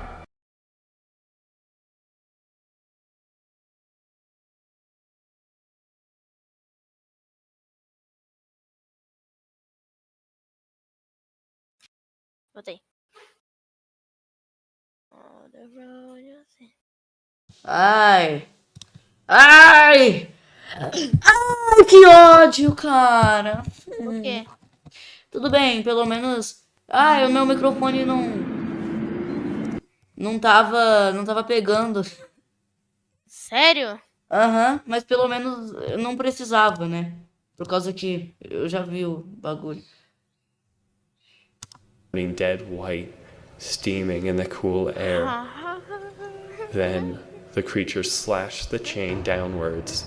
The hot metal sliced through Penny's chest like a knife through butter. Não! Cortaram o corpo da Penny com a corrente. In a horrific shower of vaporized blood and ruptured organs, Penny's body was cleaved in half. Não, cortou o corpo dela pela metade, mano. Fez igual o drone lá no piloto. Falling to the ground in a gruesome, smoldering heap. Caiu no chão. I collapsed to my knees, anguish overriding my ability to move. Eu me ajoelhei. The creature let its chains drop to the dirty ground and A criatura deixou as correntes dela cair pelo chão lightly brushed the hair out of its face. e levemente tirou o cabelo de perto do seu I olho. now saw that it wasn't Sarah at E all. depois eu vi que não era a Sarah. Rather, it was a girl of slightly younger age. Era uma menina mais And nova. other than sharing the same basic stature and black hair, the two looked nothing alike. For one, while Sarah had blue eyes, this girl had eyes of the darkest brown possible, almost appearing black. She didn't look around at all, however. It didn't seem as if she could see. She was either entirely blind or close to it. There was another thing similar about it and Sarah, though. I thought back and realized that Sarah had been wearing a gray shirt just as this girl was. É. A sudden realization shook me to my core and rage suddenly consumed me. You, I coughed, faintly staggering to my feet. The girl whirled around to face me, the chains beginning to vibrate. Without a moment's hesitation as I tried to continue, a chain slashed forwards, and in the next second I was pinned against a tree, the scalding não, metal mano, você é burro boiling the demais. blood in my shoulder. Another chain snaked out from behind the girl and slowly slithered to my temple, seconds from boring through my head. Is this how you say thank you? I screamed, agony coursing through my veins. The É assim que você fala obrigado. chain didn't stop and I could feel the metal begin to press against my head, the sound of sizzling flesh reaching my ears before the pain even started. Is this what we get for letting you out? I cried, writhing in agony. É The isso que chain conseguimos suddenly fazer você stopped, sair. resting where it lay for a second or two. Is this what we get after my friends gave their lives for you? É After isso que nós Max got his conseguimos depois dos meus amigos derem a vida deles por você. fucking arm torn off, turning off the power to the facility. O Max perdeu a merda do braço dele depois de desligar. Ah, ok! Agora as coisas fazem um pouco de sentido. Ok, então isso daqui é um experimento. Na verdade, eles não estavam indo numa viagem. Agora as pessoas se encaixaram. Agora eu entendi. Os 4 foram lá pra desligar a força. Isso não era uma cidade abandonada. Na verdade, estava sendo vigiado porque aí estava preso um dos monstros mais fortes que existem. Uma arma de destruição em massa. A weapon of mass destruction. É a Kali, mano. Esse bicho dos clones é a Kali aqui no começo. Então eles foram libertar a Kali desse laboratório. Porque ela é uma arma perigosa. Então todo mundo foi lá. Deram a vida deles pra libertar ela. E como que ela agradece? Matando todo mundo. É isso daí, mano. Ah, After agora Sarah entendi. happenstance Agora fez sentido. Todo mundo indo nessa cidade abandonada. Desligar o gerador, fazer todo aquele plano. É pra libertar a cara. Eu não tinha entendido isso até agora. Agora lookalike entendi. took round after Deixa eu ver round se o áudio tá funcionando. Não vou cometer esse erro de novo. in his chest like a knife through butter. Não! Ok. Mano, eu tô com tanta raiva que eu fiquei meia hora vendo essa primeira creepypasta. Nada disso deu pra ouvir minha voz, cara. Não. Você devia ter visto, mano. Pra me falar que isso tinha acontecido. Of machine gun fire meant for you. Eu tô The chain apagando slowly canais aqui. retracted and slumped to the floor, steaming against the cold ground. Aunt Penny, I screamed, trying to wiggle free of the chain in my shoulder. She just wanted to pretend that everything was okay. She just wanted to believe so badly that you were Sarah. Wanted to believe that she had. E a Penny! Ela só queria que tudo tivesse bem. Ela só queria que tudo voltasse ao normal. Ela só queria acreditar que você era a Sarah. Que a Sarah não tinha morrido junto com o Max na sala do gerador. Coitada da Penny. Eu tenho dó da Penny por causa que ela só foi. Ela nem queria ir nesse bagulho, nessa viagem. A Sarah tinha dito pra ela ir, ela disse que não quero não. Aí o John vai lá e ela aceitou, porque ela gosta do John, né? Hadn't just watched her friend get torn to shreds in front of her. She wanted to believe so damn badly that she ran to you, just hoping to smile again, and you fucking tore her to pieces. E ela só queria correr em sua direção, achando que você ia sorrir para ela novamente, mas não. Você empalou ela e destruiu o corpo dela em peças. Oxi, o botão da minha mesa digitalizadora funciona mesmo com ela desligada. Isso é estranho. Tears streamed down my face as I wept. Is that how you fucking say thank you? É assim que você fala obrigado? Realmente, eu falo obrigado matando todo mundo. The girl stared at me, emotionless, sliding A mulher olhou para meus olhos sem emoção alguma, the chain out of my shoulder and letting me collapse to the ground. tirando a corrente do meu ombro, deixando-o cair para o chão. She didn't blink. I don't Ela não piscava. think she had eyelids at all. Eu nem acho que ela tenha. Ai, como que é? Eyelids? Eu não sei se é. Eu sei que não é sobrancelhas. É, bebê. Pálpebras. Não sei se ela nem tinha pálpebras. O olho dela ficava aberto. Isso é estranho, hein? She said, her face stoic and Ela unyielding. disse, eu. Shut the hell up, I screamed, staggering to my feet. E eu gritei, cala a boca! And don't flatter yourself, I didn't mean it. We didn't do any of that for you. This whole scenario has been some series of completely fucked up coincidences. E eu nem fiz isso para te libertar. Tudo que nós fizemos é apenas um cenário de merda, de coincidências seguidas de coincidências. We didn't mean to have any part in this. We had nothing to do with any of this. Nós nem queríamos fazer parte disso. Nós não tínhamos nada a ver com isso. I staggered towards her, É basicamente a Penny aí, né? my fist clenched in rage. She wanted to go home, I cried. The girl you just tore in half. She begged and pleaded me to go home, I sobbed. A mulher que você acabou de matar na minha frente, ela só queria ir para casa. Ela não tinha nada a ver com isso. My throat closing up, and I didn't believe her. I told her everything would be fine. She wasn't even supposed to be here. I sunk to Não the era ground nem para ela estar again, aqui. lightly resting my hand on Penny's pale arm. It's all my fault, É tudo minha culpa. What have I done? I said through clenched teeth, turning back to the creature. I laughed through my tears. Eu ri entre lágrimas. Those lights, I chuckled. If I thought they were unbearably bright, I can't even imagine what they did to someone who can't close their eyes. Se aquelas luzes, elas já eram muito, muito, muito fortes. Eu não consigo nem imaginar o que elas fizeram para alguém que não consegue fechar os olhos. No caso, I looked at her closely. And not only that, I continued, but to someone whose pupils don't constrict. The girl stepped back slightly. Her Mano, é a Kali, além de ser por causa das correntes, mas porque se você olhar nos olhos dela, realmente tem uns negócios nos olhos dela. Então é a Kali esse bicho. eyes searching my face. I laughed. I thought you just had brown eyes at first, but that's not true, is it? Eu achei que você teria olhos castanhos no começo, mas isso não é verdade, não é? I staggered to my feet again, gripping my shoulder. Eu agarrei no meu ombro e fiquei em pé novamente. You have green eyes, I Você tem olhos verdes. smiled. Brilliant green eyes, Olhos verdes brilhantes. but I can only see the faintest ring of emerald. Your pupils are dilated more than should be possible. Mas eu não consigo ver isso. Suas pupilas estão dilatadas mais do que elas deveriam ver. Some light color bled into the girl's face, but her eyes dropped to the ground.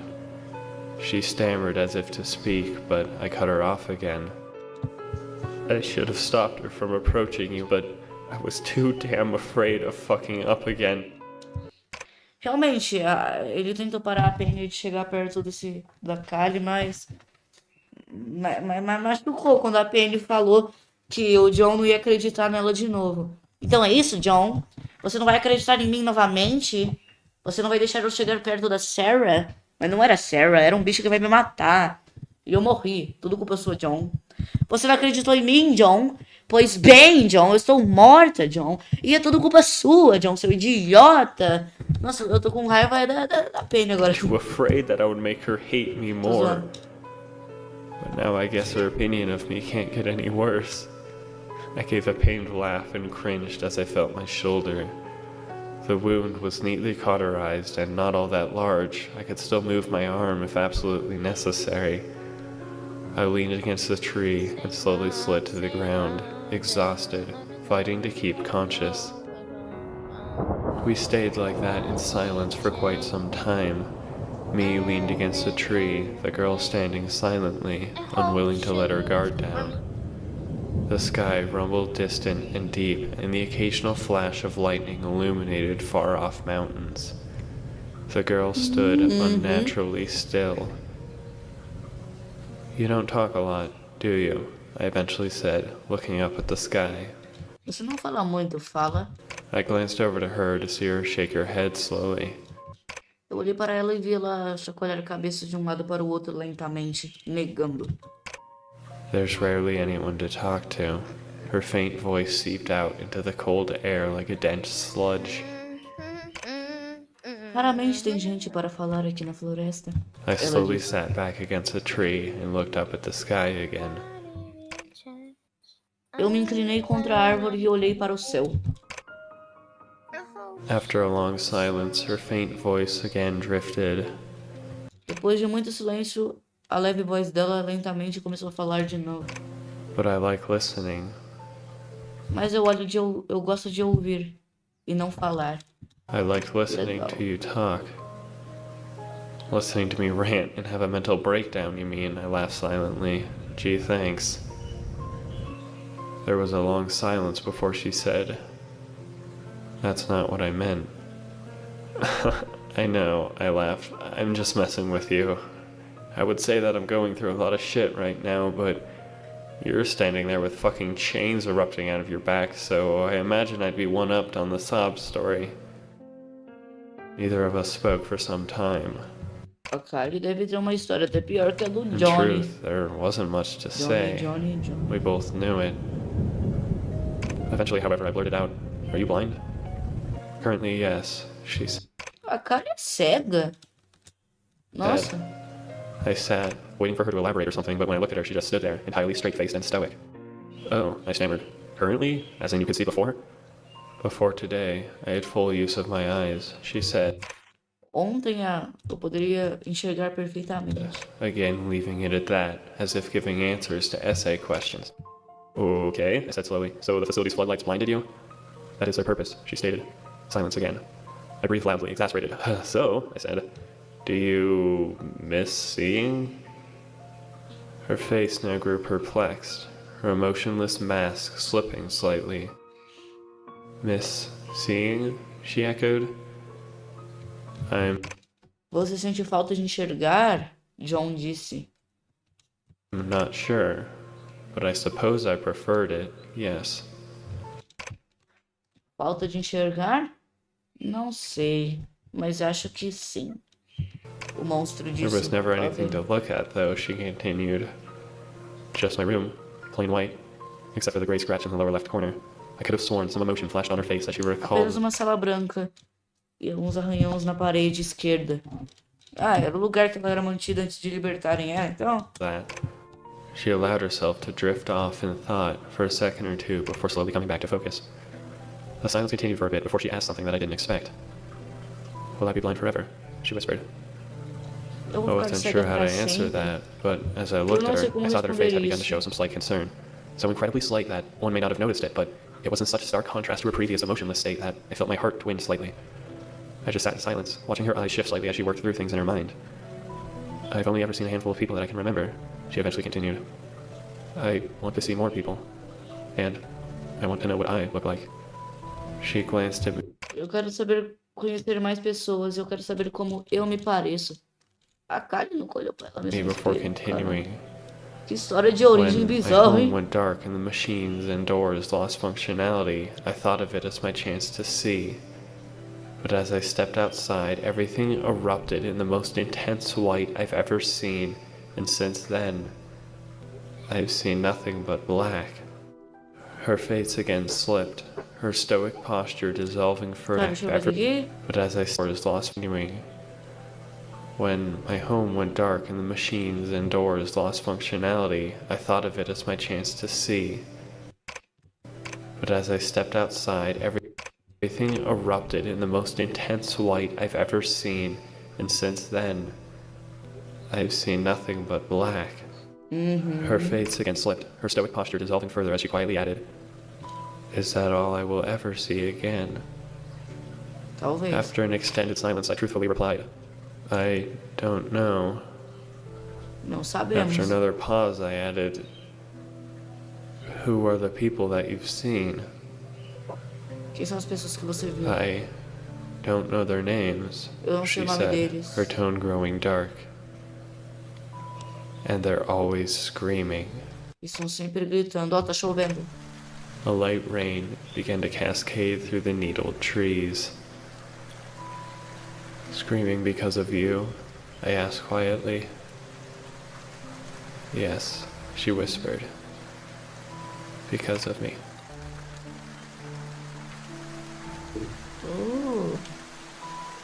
Então a Kylie. Ah, ok. Ela é do mal, mas ela não é. Ela só é um experimento. E ela mata pessoas. Estavam gritando por causa dela. So that's obviously not the end of this story. It's way Não é o longer, fim da história. but I figured I'd upload the first 2 chapters to see if you guys É muito mais longo. were interested enough for me to continue narrating it. So let me know. Me deixa saber se vocês gostam. subscribe or die. Uau.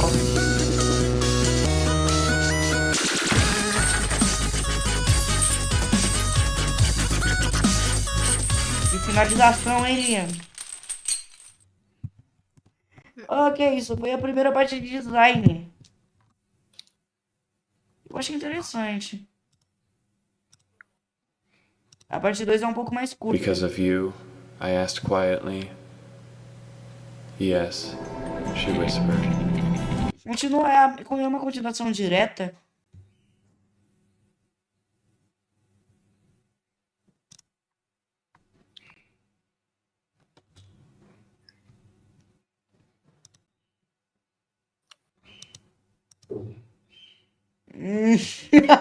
Ah, fala sério. Ok. Because of me. E essa guitarra? Design capítulo 3. The next hour or so was spent fading in and out of consciousness as I tried to walk. Each and Isso foi há 10 anos, caramba. every time I slumped against a tree from exhaustion and fell into a panic-induced sleep from shock, no doubt, I would relive the past few hours and would jolt awake breathing heavy as tears streamed down my crusty eyes. Every time I pried my eyelids open and the haunted forest rushed into my vision, my heart dropped again in silent agony at imagining Penny's shattered form lying in heaps on the cold ground. Every time I willed myself to get up and keep moving, I would see it standing there, the creature that had murdered her. Tá, o John tá falando aí, tá descrevendo uns bagulho. Esse vídeo não tem legenda, mas isso não é um problema. Não, é um problema tecnicamente, mas não é. Tá, o John tá aí falando que a Penny morreu na frente dele, na floresta, depois que eles escaparam. E que a Kali, até agora não foi mencionado que o nome dela é Kali, mas eu sei. Tá ali parada. E é isso. Matou a Penny. This intimidated me at first. Its Isso me intimidou no começo. sunken silhouette was like a horrific wax sculpture watching from a distance. That fear, however, quickly died out, and the fact that it was following me made me begin to feel rage. E esse medo lentamente parou. Contando que a criatura estava me seguindo, foi substituído por raiva. And the fact that it was following me made me begin to feel rage. I had talked with it before, but doing that made me feel sick. Eu já falei com a criatura antes, no caso no final do primeiro episódio, eu suponho. E só de pensar nisso é errado. É errado isso, muito errado. I hated myself for even attempting to feel sympathy for the creature that had indirectly killed two of my friends and directly slaughtered one. Eu odeio isso. É tão errado sentir simpatia por um bicho que indiretamente matou 2 dos meus amigos e diretamente assassinou um amigo meu na minha frente. Acho que é meio errado, né? When I talked with it before, I hadn't blamed it. I had been convinced that the entire situation was my own fault. Quando eu falei com ele pela primeira vez, eu não tinha culpado ele. Eu achava que toda a situação era minha culpa. I convinced myself that the creature was just another random player in a series of deaths that could have been avoided if I had only listened. Eu me convenci que a criatura era apenas um player aleatório, um jogador aleatório de uma série de mortes que poderiam ser evitadas se eu apenas tivesse ouvido o que a Penny falou para eu não fazer. I knew the lights had blinded it, made it Eu sei que as luzes cegaram a criatura, incapable of distinguishing between friend or foe. I knew incapavelmente não podendo distinguir a diferença de amigo e inimigo. Penny shouldn't have approached it without a sound, shouldn't have snuck up on such a thing. I knew all of this, and it had allowed me to talk to the murderer as if it was a victim as well. But one more look at Penny's corpse had dissolved all of that to ash. E eu saberia que poderia falar com esse assassino como se ele não fosse um assassino. Mas apenas mais uma olhada no corpo dilacerado da Penny no chão E tudo isso foi dissolvido em nada. But one more look at Penny's corpse had dissolved all of that to ash. She wouldn't have wanted this, for me to feel sympathy for her executioner. A Penny não iria querer isso. Eu sentir simpatia, eu sentir empatia pela execução dela, realmente. My state of mind was clearly warped, and I immediately felt sick with shame. O meu estado mental estava horrível e eu imediatamente me senti doente e de vergonha. With this new mentality, I had stood up, turned my Com essa mentalidade, eu me levantei. with shame. With this new mentality, I had stood up, turned my back, and walked away. Virei minhas costas e vazei de lá. Mano, o seu braço não tava... Ok. Not another word spoken to that horrid thing. Nem mais, nem menos palavras faladas para essa criatura. E eu vazei, né? Yet now it wouldn't go away. Mesmo que ela não vaze. Once or twice I had screamed at it, told it to fuck off and leave me alone. Tempos atrás eu gritei para a criatura, dizendo para ela me deixar em paz, pô. Ai. But every time I stopped, I saw it standing there. Mas toda vez que eu parava, eu olhava para trás e via o corpo dilacerado da Penny e a criatura tinha acabado de matar ela, olhando para mim. The fact that I still didn't feel hatred towards it only brought me to feel it towards myself. E mesmo que eu não odiasse ela, o pensamento disso fazia eu me odiar. My heart burned up in guilty rage, and I tried to use that to lash out at the creature. I was trying to convince myself that I hated it, but each time my outburst felt fake and hollow. Eu tentei me convencer de que eu odiava a criatura, mas a cada tempo eu sentia isso ficando cada vez mais raso e vazio. I knew deep Vaso. down it was not the truth, felt fake and hollow. I knew deep down it was not the true enemy here. Eu sabia, lá no fundo, que esse monstro não era o inimigo de verdade aqui. But the fact that it sure as hell wasn't innocent either was what allowed me here. But the fact that it sure as hell wasn't innocent either was what allowed me to keep moving, allowed me to hold on to my false disdain for so long. I was trying to get away from the thing, but with every new turn of my head to see it staggering along behind, I found my facade dissolve further, and Eu tentei me convencer de ir embora, mas a cada olhada que eu dava para trás e via a criatura lá, sozinha, eu não conseguia. O que é bizarro. Realmente, deve ser difícil isso, por causa que o bicho é cego. Você vai deixar ele sozinho lá. Você sabe que ele não é o verdadeiro inimigo da história. Ele matou o seu amigo, ok. Mas ele não sabia. Foi sem querer. E ele é seu amigo agora, porque ele sabe que você é amigo.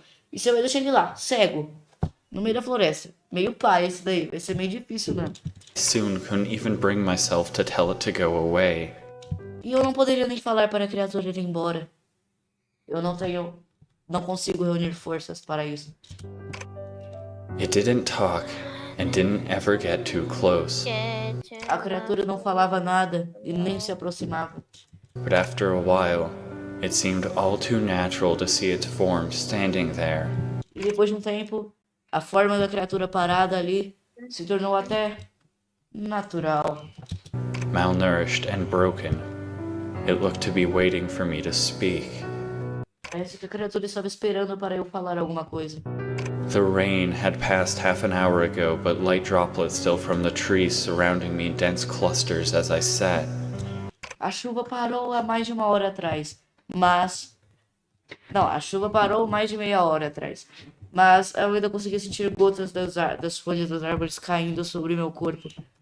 Their bark was dark and saturated, their sharp green needles dotted with spheres of dew. The rolling mist still wound its way through the forest like a cold breath prowling for a life to steal away. My own breath shimmered faintly in the surrounding void, and my warm heart felt feeble in my chest, as if it didn't belong. I took a deep breath and felt the cold claw its way down my throat. I winced and coughed and swallowed hard, my heart seeming to slow. I was tired of this, so exhausted and fed up with all this pain. Without thinking or pausing or truly knowing why, I slowly began to talk. My voice cut into the dead air around me, just Sem saber o que fazer, eu só resolvi falar. Ok. above a whisper, traveling slowly into the woods like someone who'd lost their way.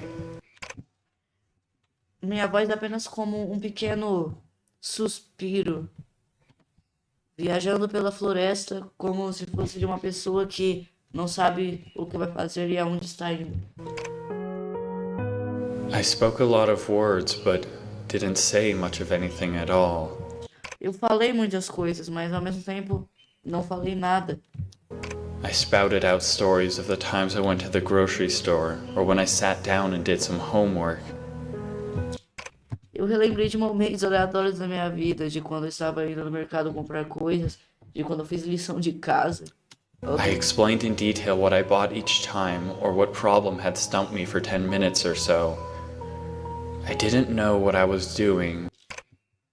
Eu comecei a falar tudo que eu comprei todas as vezes, ou o que cada problema me fez parar por 10 minutos para pensar. But the longer I rambled, the more I began to understand why I was doing it. E quanto mais eu falava, mais eu começava a entender por que eu estava fazendo aquilo.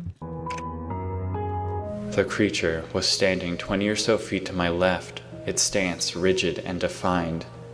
A criatura ainda estava lá, logo atrás de mim. Her black and dull eyes seemed to have a murky filth swirling just behind them, but even as I talked in complete monotone, I could see the sludge lie stagnant as my words reached her.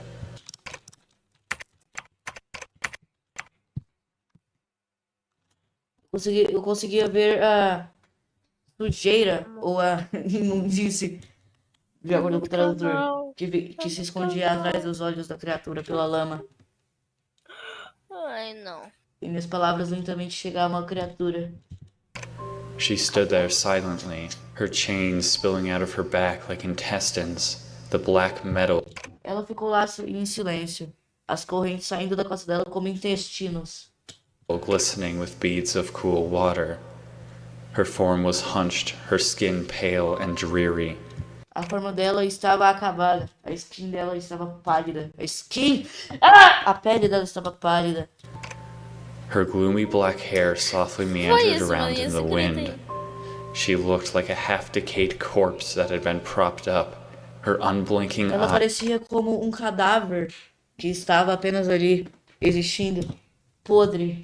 eyes staring ahead lifelessly, only occasionally flicking to me as I spoke. Apenas ocasionalmente mexendo levemente enquanto eu falava, as minhas palavras ecoando em volta dela. Before long, I began to ask her questions, despite how it made my heart feel sick with guilt. E depois de um tempo eu comecei a perguntar coisas pra ela, por mais que o meu coração ainda esteja doente de pensar sobre que essa criatura acabou de matar todos os meus amigos e que foi tudo culpa minha de ter começado essa ideia de ir numa cidade abandonada. This feeling should have stopped me. I should have felt bad for engaging the creature again and conversing like Esse sentimento deveria ter me parado. Eu me senti mal por engajar em uma conversa com essa criatura, depois de tudo que eu passei. it was just another person. But my mind was so weak and tired, I was fed up with feeling nothing but regret. Mas a minha mente estava tão acabada que eu não conseguia pensar em nada a não ser arrependimento de tudo isso. Então eu só resolvi desistir de falar com a criatura. When I spoke to it and when it talked, I could see its face take on some color, a feeble sort of happiness flicker faintly in the dark. This Enquanto a criatura falava e respondia minhas perguntas, eu conseguiria ver um pouco de cor aparecendo na cara dela. E até um pouco de felicidade depois de tanto tempo. Ok? This monster was the last thing in the world I should have been making happy, but I couldn't bear the pain anymore. E esse monstro era a última coisa no mundo inteiro que eu poderia estar feliz em conversar. Mas a minha mente estava rodeada por apenas dor e sofrimento. I just needed to see someone smile. I needed to see if I could even accomplish such a feat anymore after everything I had done wrong. Eu só queria poder ver alguém sorrir. Só queria poder sentir sentimento novamente, depois de tudo que eu errei. The more the girl listened, and the more her face lit up, the more my burning guilt began to eat me alive. But Enquanto mais a garota escutava e mais ela ouvia minhas palavras, mais o sentimento de culpa começava a... ele começava... Entendeu? I simply couldn't stop. I explained various movie plots to the creature as she asserted that she had never seen any. Eu não conseguiria parar de conversar com a criatura. Except for a movie in which a man with glasses explained human blood flow, and a series where a curious fuzzy animal puppet named Ozzy displayed an interest in Newtonian mechanics. Tá, ele começou a falar umas coisas do mundo dele, tipo, cachorros. Como cachorros funcionam. Cachorros. She said the animal one was her favorite because, although Ozzy wasn't very friendly, she liked how it's favorite because Newtonian mechanics. She said the animal one was her favorite because, O primeiro animal. although Ozzy wasn't very friendly, she liked how it smiled at one point. I terribly butchered the plots of various classic Oi? Quanto tempo você tá aí? Há muito tempo, cara, eu não faço a mínima ideia. Mas eu tô interessado, eu estou engajado nessa história. Você só vai ver isso, desse design aí? Ou você vai ver mais? O design, calma aí, é porque aprendendo o SSTWL, as coisas do canal do Linha. Ele fez várias séries. Eu escolhi design porque é a mais famosa. Então quando eu terminar de ver ela, aí eu posso ver outras. Ah, É por isso que eu falo, é por isso que eu adiei tanto essa live. Porque eu sabia que eu tava me metendo em um bagulho que eu ia demorar um tempão pra fazer. Porque é muito maçante, tem muita história aqui. Por isso que eu adiei uma semana. Era pra eu estar fazendo isso aqui semana passada. Eu só vou fazer essa live hoje. E por isso que eu deixei pra fazer ela hoje. Porque aí eu já faço a parte 2 amanhã, a parte 3 depois de amanhã e a parte 4 segunda-feira. Já fica 4 dias pra eu já ver um monte aqui e já começar. Porque tem muita coisa. Não vai dar pra ver tudo. antes. Hã? E se tu acabar antes? Não vou acabar antes. Provavelmente essa live vai ter umas 10 partes. Cada uma com 5 horas. Ah, Tem muita coisa, cara. Eu nem sei porque eu me meti nisso. Eu só tive ideia de fazer isso. E agora eu não posso desistir, porque brasileiro nunca desiste. você não é brasileiro, mas... Brasileiro nunca desiste. Eu vendo história em inglês. Mas assim, eu vou fazer isso nesses 4 dias. Aí depois eu posso parar pra fazer live diferente, que não seja isso. Entendi. films, Ou depois que essa live acabar, a gente pode fazer outra live livre. often leaving out incredibly important details and having to vai ter uma hora que você não vai querer ver mais e vai deixar pra amanhã? Não, sei lá, quando eu quiser parar, aqui, ó, tá bom, acho que a gente já viu bastante da história. Vamos recapitular. Aí eu explico os bagulhos que a gente até agora e para a live. Pronto. Aí continua amanhã, tá ligado? Ou algo assim. of various Eu classic acho que eu vou ver mais essa segunda parte. films, Aí eu vou ver as primeiras 2 partes. often leaving out incredibly important Vamos fazer assim, eu vou ver 2 partes por live, eu acho. Se der mais. details and having to stumble over my words and mention them after it was already too late. Ah, então você vai... Didn't Vai ver só essa agora? Acho que é. Entendi. seem to mind, however. At one point, out of the corner of my eye, I watched her pale form slowly sink to the ground as she folded her legs across themselves. Tá, criatura sentou de pernas cruzadas no chão, lamacento de chuva. Ok. The act seemed innocent enough, but the fact that the creature had now sat down with me made a horrible cocktail of emotions rise up inside of my chest. E só de pensar que a criatura que acabou, que matou todos. Não, por que eu tô lembrando isso? Toda hora eu falo, a criatura matou meus amigos. Só de pensar na criatura e tudo que ela fez para mim. E agora ela está sentada do meu lado ouvindo o que eu tenho para dizer. Esse sentimento me faz sentir horrível comigo mesmo. I wasn't sure which emotion won out, but Eu não sei qual emoção estou sentindo agora. É apenas tantas emoções ao mesmo tempo, embaralhadas. I did stop talking, and my eyes fell to the ground. Neither of us spoke for a long time, but as I looked at the metallic chains lying dormant all around her, I slowly took a deep breath.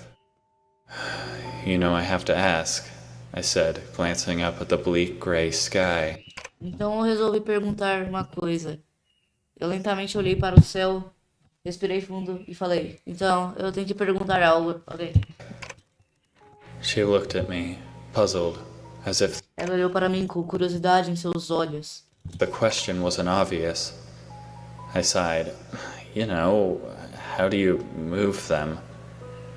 She glanced down at herself, perplexed. Move what? She asked. The chains, I replied. Então, como que você move? Ela olhou para o chão, com curiosidade, falou: mover o quê? Então eu perguntei novamente: as correntes que tem nas suas costas? Exasperated. What else? Oh, she stammered. Então ela disse: oh, I don't actually move them.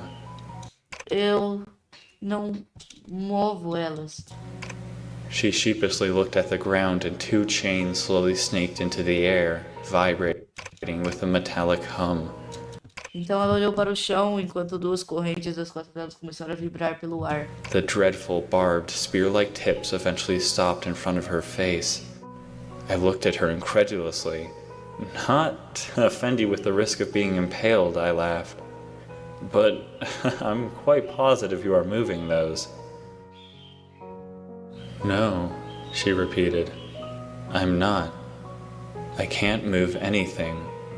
My limbs are Eu não consigo mover nada. paralyzed from my shoulders down. Meus membros estão paralisados dos meus ombros para baixo. I'm sure my eye twitched as my brain went into overdrive, trying to determine when and how she got a sense of humor, or if she genuinely believed what she had said. I can distort matter within a very limited area around me. Eu consigo distorcer matéria em uma área limitada em volta de mim. Ô louco. She continued, hearing my silence. With enough thought, I can enact unbalanced force vectors to push my legs and arms into positions, she said. Ô louco! O corpo dela é paralisada, ela é cega, ela não consegue se mover, mas ela tem um poder de distorcer matéria em uma área pequena em volta dela, e ela usa isso pra conseguir enxergar e se mover. Não. Palmas, essa menina é uma guerreira? Tá louco?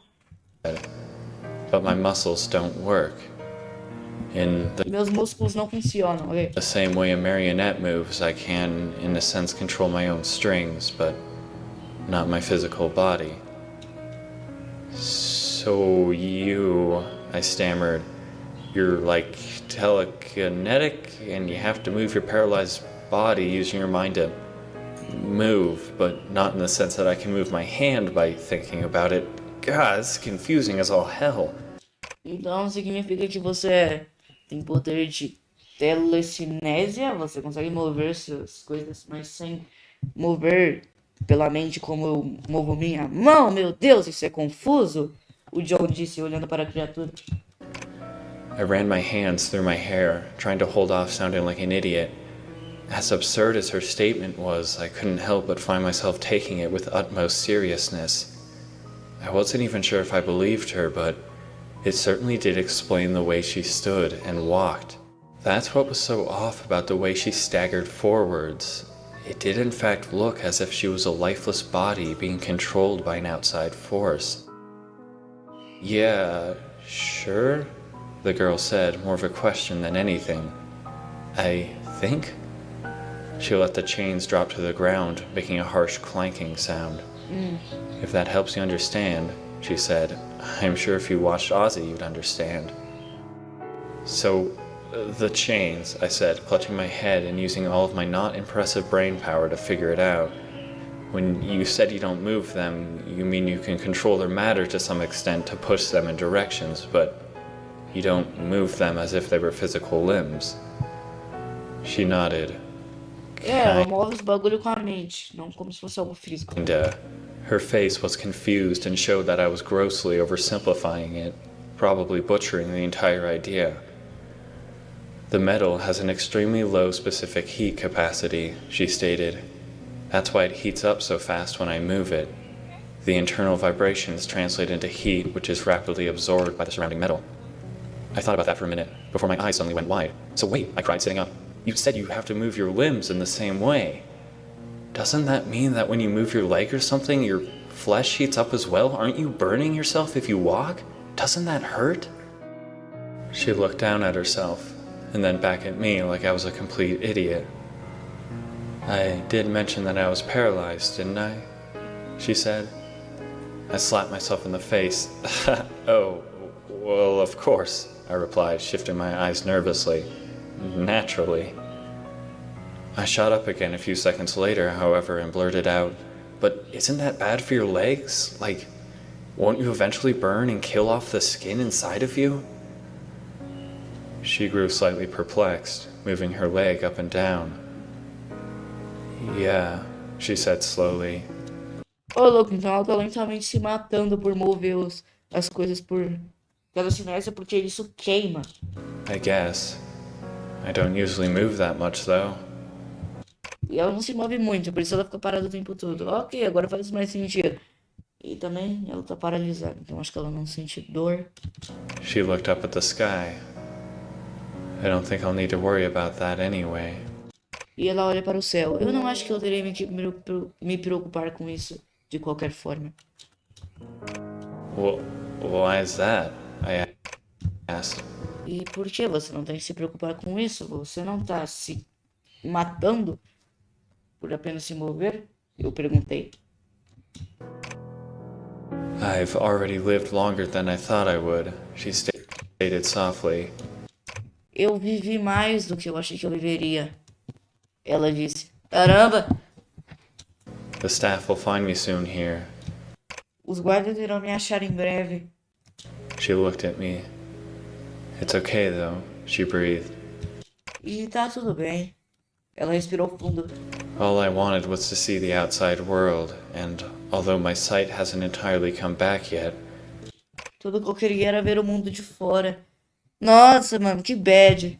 Porque ela foi criada em laboratório, então ela se deu de tudo pra conseguir ver o mundo do lado de fora. Mesmo se ela vai morrer. For the past hour or so, I've been able to make out dark blobs in my vision. I think that's more than I deserve. I suddenly felt something deep inside of me. Not pity or sadness, but rage. That's bullshit, I unexpectedly cried, causing her to jump slightly and snap her head around. Her chains lifted into the air. That is in no way good enough, I screamed. Are you that fucking selfish? She winced, confusion splaying across her face.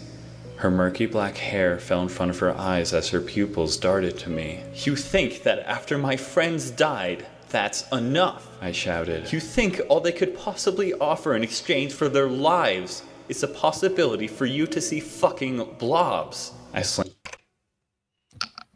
Nossa, tá, então o John ficou puto por causa que os amigos dele morreram apenas pra esse bicho conseguir ver o mundo de fora. Ok. My fist down. No, that's not good enough. You're going to see the whole fucking world if only to make their deaths mean something. Tá. Então o John disse, não, isso não é bom o bastante. Você vai ver o mundo inteiro se for pra fazer a morte deles valerem a pena. Ok. Her face flushed dimly as she gazed downwards through her hollow sockets. I'm not sure what to say to that. She delicately spoke. Eu não sei o que falar agora. Tá, mano, que bad. Eu tenho dó da Kali agora. Eu achei que ela era um bicho do mal. Mas não, ela é paralisada. Ela move o corpo com a força da mente. A única coisa que ela queria era ver o mundo de fora. E ela sofreu a vida inteira. Ela é cega, mano. Que isso? Now lightly brushing her dusky hair to the side. It's not for you, Vai, né? I grumbled, folding my arms. It's for them. She nodded solemnly, but I saw a slight smile stretch the corners of her mouth as her cheeks' pink hue intensified. This somehow made me even angrier, but I tried to shove the feeling down. After a long period of quiet, I shifted my weight softly and glanced at her. So, you're a human, I said slowly, studying her face. Então você é uma humana? O John perguntou para a criatura. No, E ela respondeu, não. she replied, her face swiftly draining of emotion. I'm an offensive and defensive weapon prototype. I laughed. Eu sou uma arma de destruição, um protótipo criado em um laboratório. Responding, well, yeah, I guess so. That makes perfect sense now that you say it. I paused for a second before continuing. But everything that makes you that is just an addition. Underneath the chains and psychic whatever, you're just a girl, are you not? Mas tudo que faz você isso é apenas o jeito que você é. Debaixo das correntes e de toda essa psicopatia, você é apenas uma menina, não é? I'm not a girl, she said. E a criatura disse, eu não sou uma menina. I'm no longer capable of producing fertile offspring. That's not at all where I was going with that, I choked, blushing intensely. Her emotionless, that's not at all, said. I'm no longer capable of producing fertile offspring. Order o quê? Eu não entendi o que ele falou aqui, mas é alguma coisa. That's not at all where I was going with that, I choked, blushing Mas ela falou intensely. alguma coisa que o John disse. Não, não era nesse sentido que eu tava perguntando. Deve ser algo assim. Motionless face glanced at me. So you're, sterile, I stammered awkwardly. That's beside the point. How did you develop your telekinetic abilities? Como você desenvolveu suas habilidades telecinésicas? Drugs, she replied as if it was obvious. Tablets and injections. Injeções? Seringas? Uau. That's exactly what I'm saying, I slowly continued, trying to pick my words carefully. I'm saying that without all of that, you and I are the same. É o que eu tô querendo dizer. Sem os poderes, nós somos a mesma coisa. Nós somos humanos, ok? I saw a light spark flash across her usually dull eyes, igniting the dense sludge into a small flame.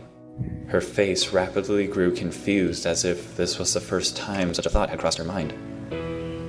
No, she slowly strained, her face scrunching as if thinking such a thought physically hurt. Não, nós não somos dois humanos. Eu não sou um humano. She didn't add any evidence to her statement or say anything else. Rather, she seemed to just rapidly push the thought from her mind, her face becoming indifferent again. Her eyes were quickly consumed by the internal darkness once again, and the spark was eaten away. E os olhos dela lentamente escureceram e ela voltou a ficar perdida nos seus pensamentos. Ok. This was adequate for me to sit back against a tree, a smile growing on my face, confident now. It was serving as a weapon perhaps, but the girl sitting awkwardly far from me was just that. Então, eu sentei de volta na árvore e comecei a raciocinar tudo o que estava acontecendo. Então, essa menina que está sentada do meu lado é uma arma usada para destruição e nada além disso. A girl. Even if she didn't believe it yet, Ela é uma menina, mesmo se ela não acredite nisso ainda. I was convinced. I wasn't sure what this realization did to me, however. Eu estava convencido disso, mas eu não sabia o que isso iria fazer pra mim. I didn't feel happy about the fact that she was human. Eu não fiquei feliz pelo fato de que ela era humana. Or maybe I did. Ou talvez eu fiquei. But that emotion was cancelled out by a greater amount of newfound confusion and Mas essa emoção foi cancelada pela uma nova quantia de confusão terror. e terror. Why?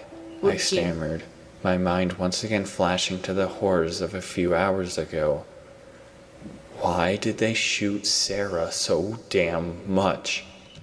Por quê? Por que atiraram tanto na Sarah? Por que ele começou a pensar nisso do nada? Ah, mano, sei lá, eu tô ficando louco com essa história. Mas faz sentido, né? Já volto.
Voltei. Oi. Estou aqui com meu cafezinho.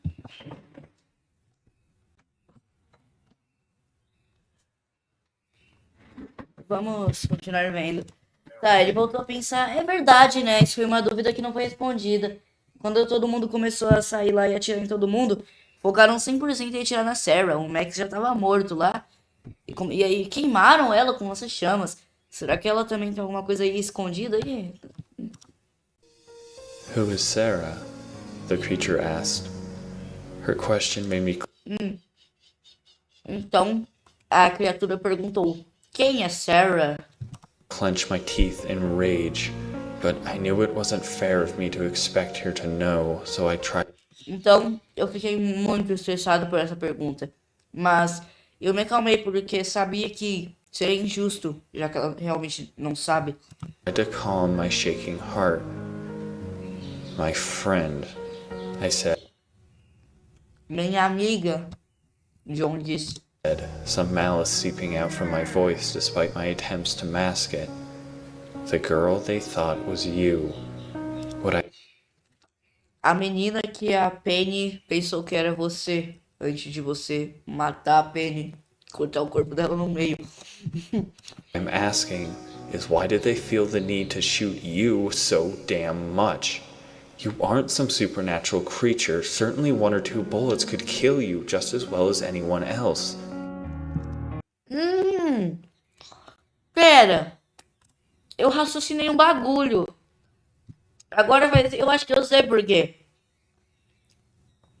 Porque a Penny confundiu a Sarah com a Callie e os guardas lá confundiram a Callie com a Sarah.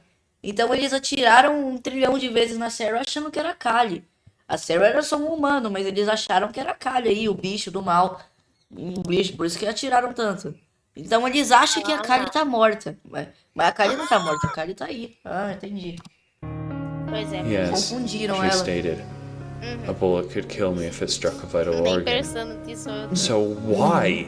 I screamed, unable to keep my thoughts from Sarah's shredded corpse as it was dismembered in every direction. The creature's face became obscured by shadow. Her stance became rigid and precise, eerily so. Its main function is bullet redirection, she quietly said as a gust of wind moaned through the hollow trees. Within a fifth of a millisecond, determine projectile's velocity and direction, reroute accordingly, direct back its source.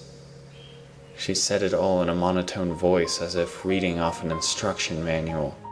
Preserve as much initial momentum as possible, she continued, going into a sort of trance. Redirect, don't deflect. Hey, I softly said, nervously cutting her off. The small sliver of green in her eye slowly disappeared as she talked, and her pupil somehow dilated even more. Her iris was all but consumed by the void now. Beyond projectile capacity, she said, commence scatter protocol, damage to cardiovascular and nervous system avoided. Hey, I shouted, stumbling to my feet. Hey, you, I don't know your name, but you've got to snap out of it. I went to grab her hand, but the instant I took a step towards her, the chains lying at her feet erupted into the air and I froze in my tracks. I could already feel the searing heat as the air around them distorted and warped. After only a Eita, tá distorcendo matéria. brief second of this, however, her eyes flicked to me and the metal fell to the ground in heavy clatters.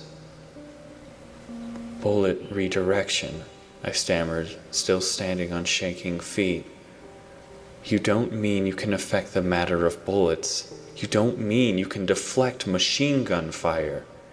My face was disbelieving, my hands hovering nervously by my side as the creature spoke again. Redirect, she corrected. Bending the matter away from myself is scatter protocol. Until that point, all projectiles are directed back at the source. Se alguém atirar nela, ela consegue distorcer a matéria e virar o tiro pro outro lado. So, if I shot you, I slowly said. She nodded and finished for me. The bullet would impact your own skull. So why? I cried again. Why would they even try to shoot at you? Just how many bullets can you redirect? É por que eles tentariam atirar nela, verdade? Her eyes looked somewhere distant as she spoke. As of a week ago, my projectile capacity was 848 projectiles per second. Jesus Christ, I whispered to myself. 848 bullets. Every second? Not only did the firing squad seem necessary now, it hardly seemed like enough. That's insane. Eu acho que isso aí é uma leve referência que o Urinha pegou do episódio 3 de Morder Drones. Tem aquela cena que a Doll faz um escudo e bloqueia várias balas. Tem uma leve referência a isso daí, eu sinto. I breathed. Doesn't that seem excessive? Well, she said, pulling down the collar of her shirt slightly. I didn't used to be very good at it. My stomach churned as I saw her skin. Horrible shades of green and purple, scar tissue making it seem as if she was stitched together. I tried to say something but found my mouth too numb. The girl simply continued, saying, currently, between that and 900 per second is the uncertainty zone, within which one or two may strike my limbs. And if I detect any number over that value, my subconscious will shut down all brain functions and organ systems, resorting to simply deflecting bullets away from my central nervous system and heart. That is scatter protocol. The theory is that if I survive, I will wake up minutes later, having suffered minimal brain damage from being clinically dead for a brief period. I shivered and gulped out. Why would such a horrible last-ditch attempt exist? The risk being permanent brain damage at best. I paused for a minute and thought the concept over before blurting out, how the hell do they even know it will work? The air seemed to chill as I said that, the atmosphere becoming dark and suffocating. The girl's posture slumped and her eyes slowly drifted to a nearby tree. I still can't remember, she said after a long silence, her face once again becoming downcast. You said at one point while I was distracted, you said that you didn't know my name. She shuffled her weight slightly. I wish I could tell you, she continued. She slowly knelt down and picked up a fallen leaf in her hand, spinning it around absent-mindedly in between her fingers. Unfortunately, she breathed, as a continuing experiment involving recovery from scatter protocol. They won't tell me. They want to see if I'll ever remember. My heart skipped several beats, my throat closing up. You, I stammered. Yes, she quietly said. About 6 weeks ago, they said. I can't remember anything before then. It seems unlikely that I ever will. Her face fell into stillness. They were probably undesirable memories anyway, she exhaled. But that experiment is what left me paralyzed as well. It seems a projectile capacity of over 2,000 rounds per second was achieved in my unconscious state before 2 45mm bullets were unsuccessfully deflected, striking my spinal cord and puncturing my left lung. I felt horribly sick. If I failed to enter into scatter protocol and I was killed in the test, that was to be that, she continued. But even if I survived, I was to be terminated after just 4 weeks and autopsied to assess recovery likelihood and extent. But you said that was 6 weeks ago, I stammered. So why? My voice quickly trailed off. My resulting paralysis dramatically enhanced my psychic ability, she continued. I performed much better in all areas and my recovery was unprecedented. Only my memories unable to be salvaged. Because of this, the board opted to extend my life until the 8-week mark to further assess what opportunities this might present. Unfortunately, in the extension time, I was to be deemed a post-active member again, meaning that the test performed from then on could be lethal rather than harmful. For the first time, her speech choked as she tried to keep going. Every test was... Her voice faltered again, her face contorting in worry. I stopped her, her current emotion somehow giving me the strength to not only stand but jump to my feet. Her eyes followed me as I approached. Her sight had clearly improved quite a bit. As I neared her, however, she took several steps back. The chains at her feet slithered slightly. "What are you?" she stammered, backpedaling and pushing out her hands. I laughed. "I'm tired of sitting here. We're leaving, and you're coming with me." She suddenly stopped, and any playfulness in the situation instantly shattered as she dug her heels into the ground and her chains slashed into the air. "I'm not going anywhere with you," she hissed, the emerald in her eye being consumed by darkness. "Step away from me," she said. I was so utterly shocked and terrified that like a broken record I couldn't let down my act of playfulness, though I did stop in my tracks. Okay, number 1, you've been following me for the past hour, I laughed. Number 2, ouch, hurtful. You're supposed to let a guy down easy. The only thing keeping me from fainting with fear was how hard I had to concentrate to keep up my awkward grin. The chains swayed back and forth in the air, the metal shrieking. I stood my ground, though my legs began shaking. "Does Ozzy say to be an asshole to your friends?" I laughed, putting up my hands. "I must have missed the episode where that fucking puppet talked about murdering people trying to be nice to you." She didn't change her stance, but I began to see the chains start to shake, beyond their normal vibrations, as if growing unstable. "Listen," I laughed, fear gripping my heart. I could already imagine the searing metal ripping into my chest. "We both just want to get away from this place without getting shot to death. I was serious when I said that I will try everything I can to show you the world, but until then, let's just start with seeing anything but the barrel of a gun, okay?" Her face grew frustrated, her teeth gritting together, but the green in her eyes gradually reappeared. The chains rattled violently, the speared tips growing red hot. Seeing as it took all of my courage to simply stand there, I was just as surprised as anyone as I slowly extended my hand towards her, my palm up, offering her to take it. "I understand you don't want to trust me," I stammered, "but quite frankly, the fact that you think I'm any sort of threat is downright flattering." If I'm placing my trust in someone who's practically a weapon of mass destruction, I expect you to be able to at least give someone like me a chance before force-feeding me metal spears. I urged my hand forwards, forced smiling. Please, I choked.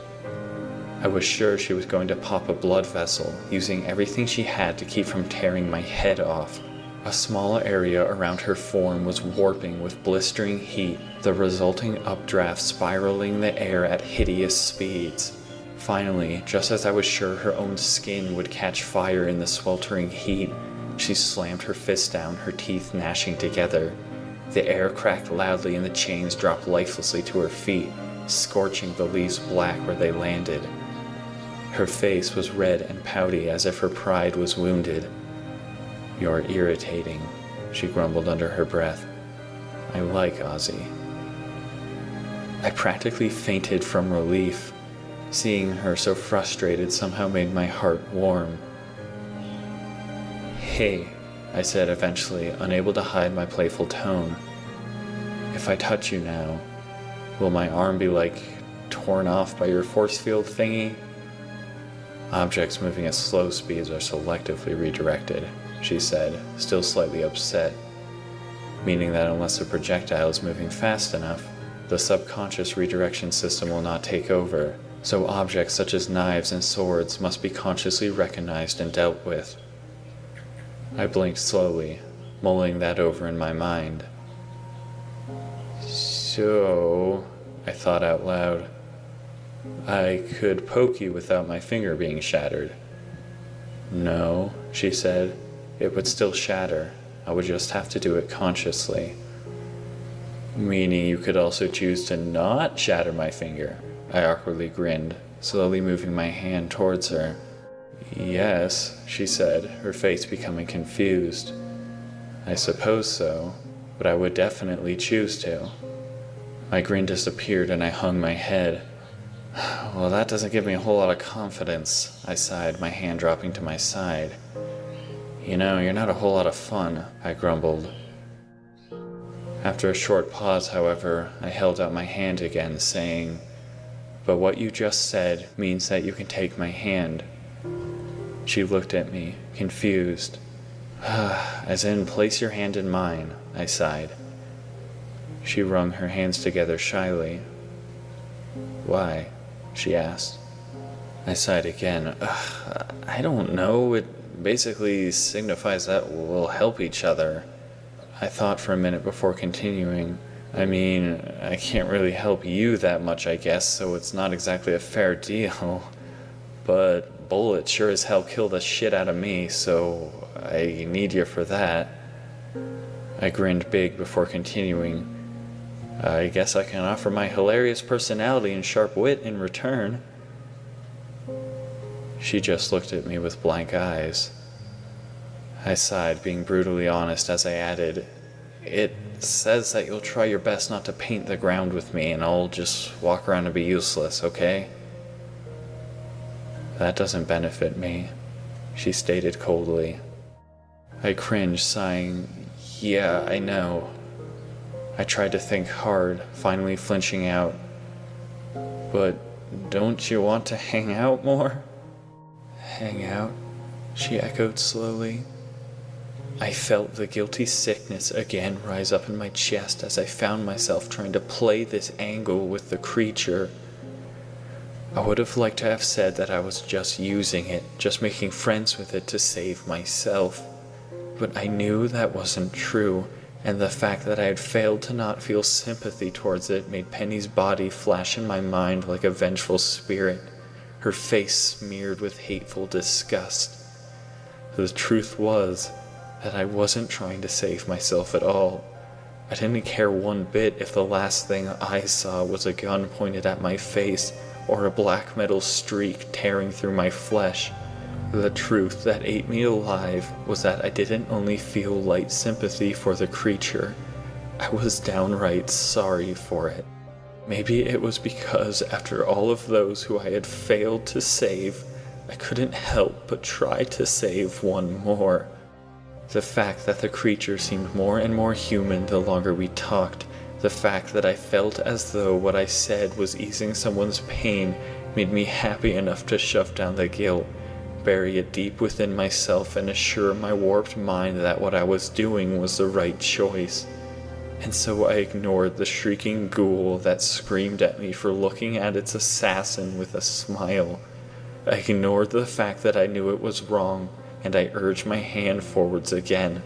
No matter who it was or what they had done, if I could just save one person, maybe all this pain would go away. Yeah, hang out, I replied, a pained smile crawling across my face. Don't you want to talk more? The creature looked absolutely confounded. How much longer can we talk? She asked slowly. I don't know, I replied. For as long as you want, I guess. Forever if you want. Her face erupted in confusion and disbelief. The dark sludge in her eyes flashed once again, electricity arcing through the abyss. Her face contorted in skepticism as she stammered out. So, for the whole rest of today? I would like that. I laughed, grinning widely and joking out, You don't think very far ahead, do you? As her face still showed nothing but confusion, I continued, As long as you don't kill me or I don't get shot to death, I'm not going anywhere without you. Not just today, but for forever. Her face exploded in incredulity, but before she could say anything, I cut her off, saying, But that's only if you promise not to show me what my insides look like on my outside.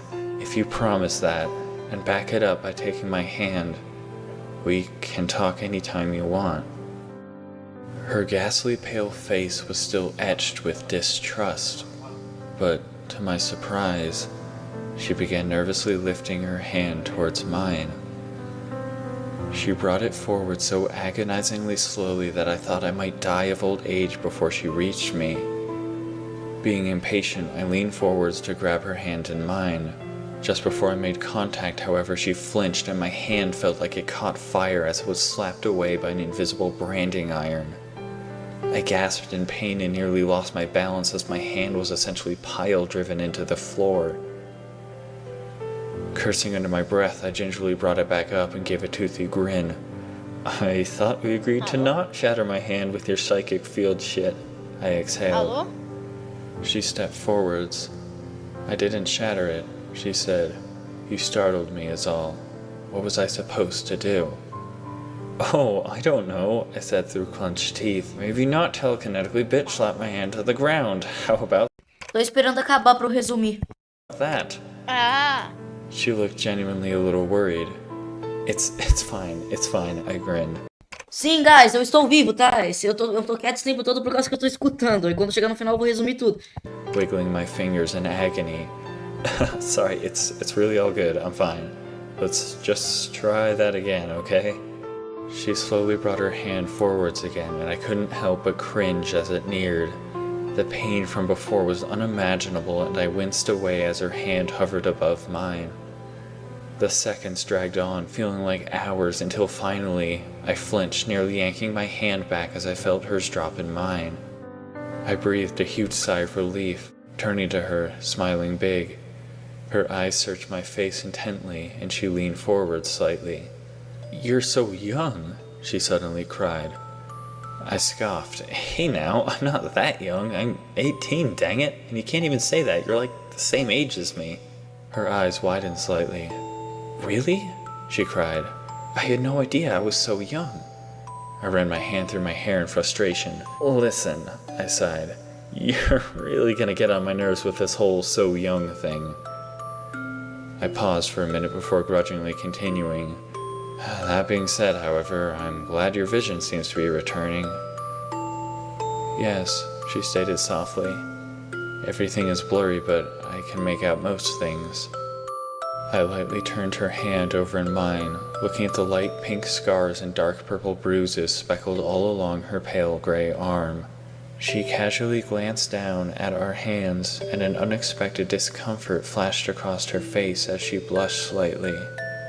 I could have sworn I saw her pupils constrict to nearly match my own, if only for a second.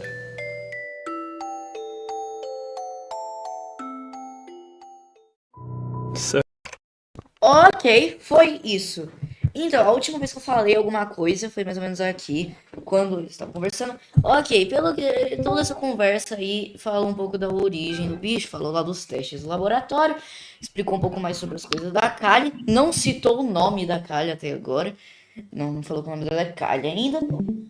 E basicamente o John, ele fez amizade com ela mesmo sabendo que ela matou todo mundo que ele conhece, porque já que ele não conseguiu salvar nenhum dos 3 amigos dele, ele precisa salvar pelo menos uma pessoa.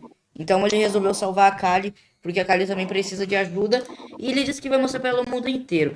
E aí eles tentaram fazer contato, só que isso não é uma tarefa tão fácil, pois por causa da distorção de matéria, a Kali poderia facilmente destruir a mão dele. Mas ele conseguiu convencer ela de ser amigo dele, e foi mais ou menos isso. Eles só ficaram conversando todo esse tempo sobre isso. Eu gosto de como é escola. Vamos ver o que o Leon tem a falar sobre isso. So at this point, you're probably pretty divided between thinking, oh cool, this is an interesting interaction I would like to see more of, or what the hell is this, some kind of girly fanfiction bullcrap, I didn't sign up for this. So sorry to do this again, but I'm going to have to ask if you want this story to keep going, as it is not my usual style. On a side note, I assure you at least 10 people die brutal deaths in the next chapter, so there is that to look forward to. Ele basicamente falou, não sei aí qual a sua opinião sobre isso, talvez você esteja interessado e queira mais, ou talvez você esteja se perguntando que merda é essa e por que eu estou assistindo isso. Mas eu vou fazer a próxima parte, foi isso que ele falou.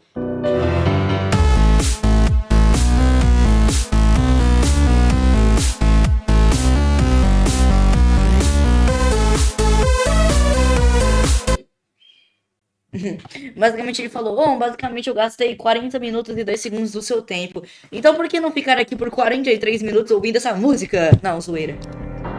Tá. Ok. Acabamos as primeiras 2 partes. Então vamos ver. Vamos ir no Paint. Não vamos ir no Paint, não.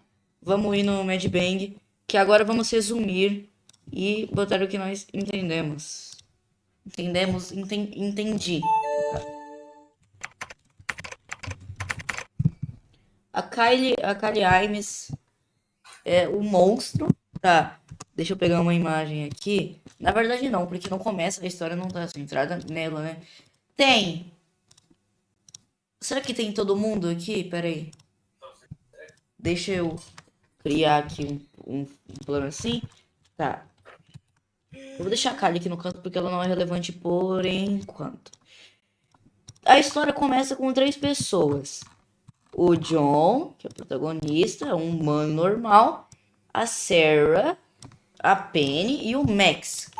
SSTWL. John. Eu escrevi John errado. Eu tô tão acostumado a escrever John do jeito errado. Tá. Aqui está um belo desenho do John, tá? O John, ele é desse jeito, tá? Confia. Ele é um personagem de Gacha Life. Aqui está o John. Tem a Sarah. No caso, vamos pegar a Penny aqui. Penny. Começa com 4 pessoas. O John, a Penny. A Penny parece a menina lá de FNAF. Tá, aqui está a Penny. A Penny gosta do John. Se ela não gostasse dele, aí ela nem teria concordado nessa ideia de ir na cidade abandonada, entre aspas, que é onde a Kylie tá, pra libertar ela. Tem o Max, que é o cara musculosão. Max Haddock. Esse maluco aqui, ele é amigo do John. E ele é amigo de infância da Sarah. Aqui, ó. Childhood Friends from Sarah Duffy. Aqui tá o Max. E tem, obviamente, a Sarah. Que é... Aqui, ó. Sarah Duffy. Que tem uma imagem dela segurando a cabeça de alguém. Porque eu não faço a mínima ideia. Mas eu vou usar isso daqui, porque assim... Tá. Essas 4 pessoas, eu não sei porquê ou como, mas eles querem ir para uma suposta cidade abandonada e ficar lá de boa. Por quê? Eles estão no 3º ano do colegial e eles não vão mais ficar junto na escola. Então, o John teve a ideia de, na verdade não, a Sarah teve a ideia de, na verdade, nossa, agora nem eu sei. Eu acho que a Sarah, ela sabe que essa tal cidade abandonada é onde a Kali tá e por algum motivo ela quer libertar a Kali desse lugar por motivos desconhecidos. E ela enganou o John falando, ô, mano, bora ir lá naquela cidade abandonada, tá ligado? Uma viagem. A Sarah tinha falado se a Penny queria ir. Mas a Penny não gosta da Sarah. Então ela disse, não, não quero ir. Vai só vocês 3 aqui. Só que aí o John falou, não, bora. Então ela aceitou, porque ela gosta do John e ela confia no John. Então os 4 foram pra cidade. O Max até trouxe umas bebidas, umas vodkas. Só que ninguém concordou nessa ideia, porque o Max só faz merda. E eles estão ultrapassando num lugar que eles não deviam. Então, eles já estão indo num lugar que eles não deviam, vai beber, vai dar merda. Então, aí, a Sarah tava junto com o Max, ela falou alguma coisa de plano. Eles boraram um bagulho de plano, que tipo, a energia iria desligar naquela cidade. A Penny viu que por mais que as construções velhas da cidade estivessem destruídas, deixa eu secar se meu áudio tá certo, dá merda. A Penny viu que por mais que as construções da cidade elas estão destruídas e desgastadas, por algum motivo tinha câmeras, tipo assim, que é uma construção destruída e aí tinha uma câmera em bom estado, como se ela tivesse colocado aqui ontem. Por que tinha uma câmera? Isso não é suspeito? Não parece muito uma cidade destruída. E ela também reparou que atrás das árvores tinha umas caixas pretas, esquisitas. Tipo, tinha árvore aqui, ó. E tinha umas caixas assim, pretas, escuras, atrás das árvores. Ela falou, ué, por que tem isso daqui atrás das árvores? Algo não está certo. Algo está errado. Só que nem o John acreditou nela. O John, ele não acreditou nela e ele se culpou muito depois disso, por causa que... e aí, eles fizeram um plano lá, um bagulho. Eu acho que foi a ideia da Sarah aqui, porque ela sabe que a Kali tá ali e isso não é uma cidade abandonada. Logo, eles foram desligar um tal de gerador que tava fazendo as câmeras da cidade ficarem ligadas. A Penny já tava suspeitando disso, mas só ela, o resto tava de boa com isso. E eles foram tentar desligar o gerador. Porém, eles foram pegos e aí veio um monte de soldado e começou a balear e fuzilar o Max e a Sarah. Só que a Penny e o John eles ficaram para trás, então eles conseguiram fugir. A Sarah jogaram até um lança-chamas nela, por algum motivo. Só nela, o Max não. Deve ter alguma... Essa menina que sabe de alguma coisa. Essa menina aí, ela sabe de alguma coisa, porque ela sabe que não é uma cidade abandonada, ela sabe que tem um bicho dentro da cidade, ela sabe de algo. Aí... junto com essa confusão que deu aí, que veio os guardas e começaram a atirar neles, a Kali, que estava presa nessa cidade, no laboratório, que ficava lá, fugiu. Ela é uma arma de destruição em massa. Ela fugiu de lá. E ela acabou encontrando o John e a Penny na floresta. Porque eles tinham fugido de lá e foram parar na floresta e encontraram a Kali. Porém, eles confundiram a Kali com a Sarah. E eu acho que eles fizeram a mesma coisa, os guardas. Eles viram que eles viram a Sarah lá na cidade e eles atiraram nela muito mais do que no Max, que já tava lá, por causa que eles acharam que ela era a arma de destruição em massa, que era a Kali, só que a Kali já não tava lá. E a mesma coisa aqui. A Penny achou que esse bicho aqui era a Sarah, mas aí ele falou assim, a Sarah não morreu, ela não ficou pra trás na cidade, ela realmente ficou. Ué, mas por que ela tá ali na floresta com eles? O John impediu a Penny de ir lá, porém ele acabou deixando por causa que a Penny disse, mano, eu falei que essa cidade ia dar merda se a gente fosse. Você não tá acreditando em mim de novo? Acredita em mim pelo menos uma vez. E foi isso que o John fez, ele acreditou nela pelo menos uma vez, na Penny, porque a Penny gosta dele. E esse foi o pior erro dele, por causa que a Kali, ela usou essas correntes aqui e acabou cortando e matando a Penny no meio. Então até agora aconteceu o quê? Todo mundo morreu. A Sarah morreu, foi fuzilada, achando, confundiram ela com a Kali. O Max morreu junto com a Sarah. E a Penny morreu porque a Kali matou ela. E a Penny achou que a Kali era a Sarah e foi tentar falar com ela, só que a Kali matou ela. A Kali, ela é cega, então ela não sabe ela achou que a Penny era um daqueles soldados que ia atirar nela. Então, por isso que ela matou. Mas depois que ela ouviu isso, ela viu que o John estava chocado, porque ele estava junto com a Penny e viu ela morrer na frente dele. Aí o John começou a xingar, e aí aconteceu todo aqueles baracutaio louco, que eles começaram a conversar na floresta, e os dois viraram amigos. E é isso que aconteceu até agora. Bela Lore! Uhul! Yeah! Aí agora tem a parte 3, que eu não faço a mínima ideia do que vai acontecer. É isso, galera. Essas foram as primeiras 2 partes de design. Espero que tenham não ficado entediados com o Liam falando na orelha de vocês a live inteira. E se vocês quiserem ver, tem aqui, ó, um desenho que eu fiz. Ó. Eu coloquei a foto de todo mundo aqui, ó. O John, Penny, Max, Sarah e a Kali. Aí eu fiz uns bagulhinhos ali. Aí todo mundo morreu. A Kali ficou ali, eles conheceram. Então eu já expliquei isso daí. Então, foi isso que eu entendi. Esse foi as primeiras 2 partes de design.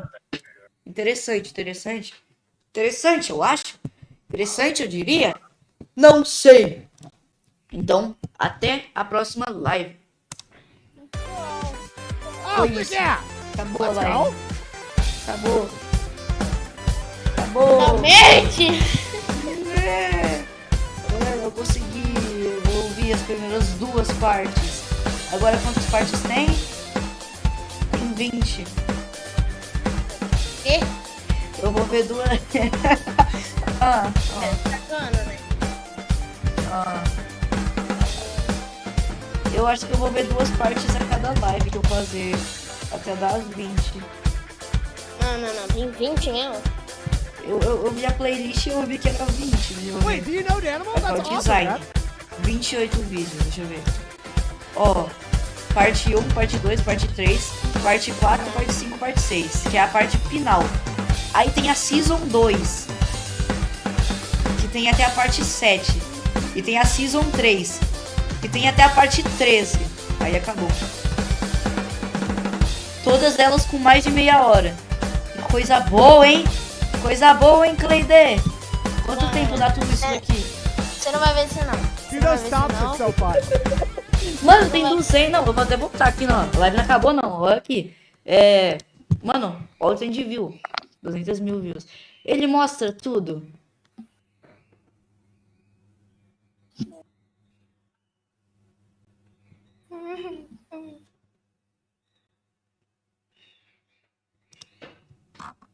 Ah, eu acho legal. Aí.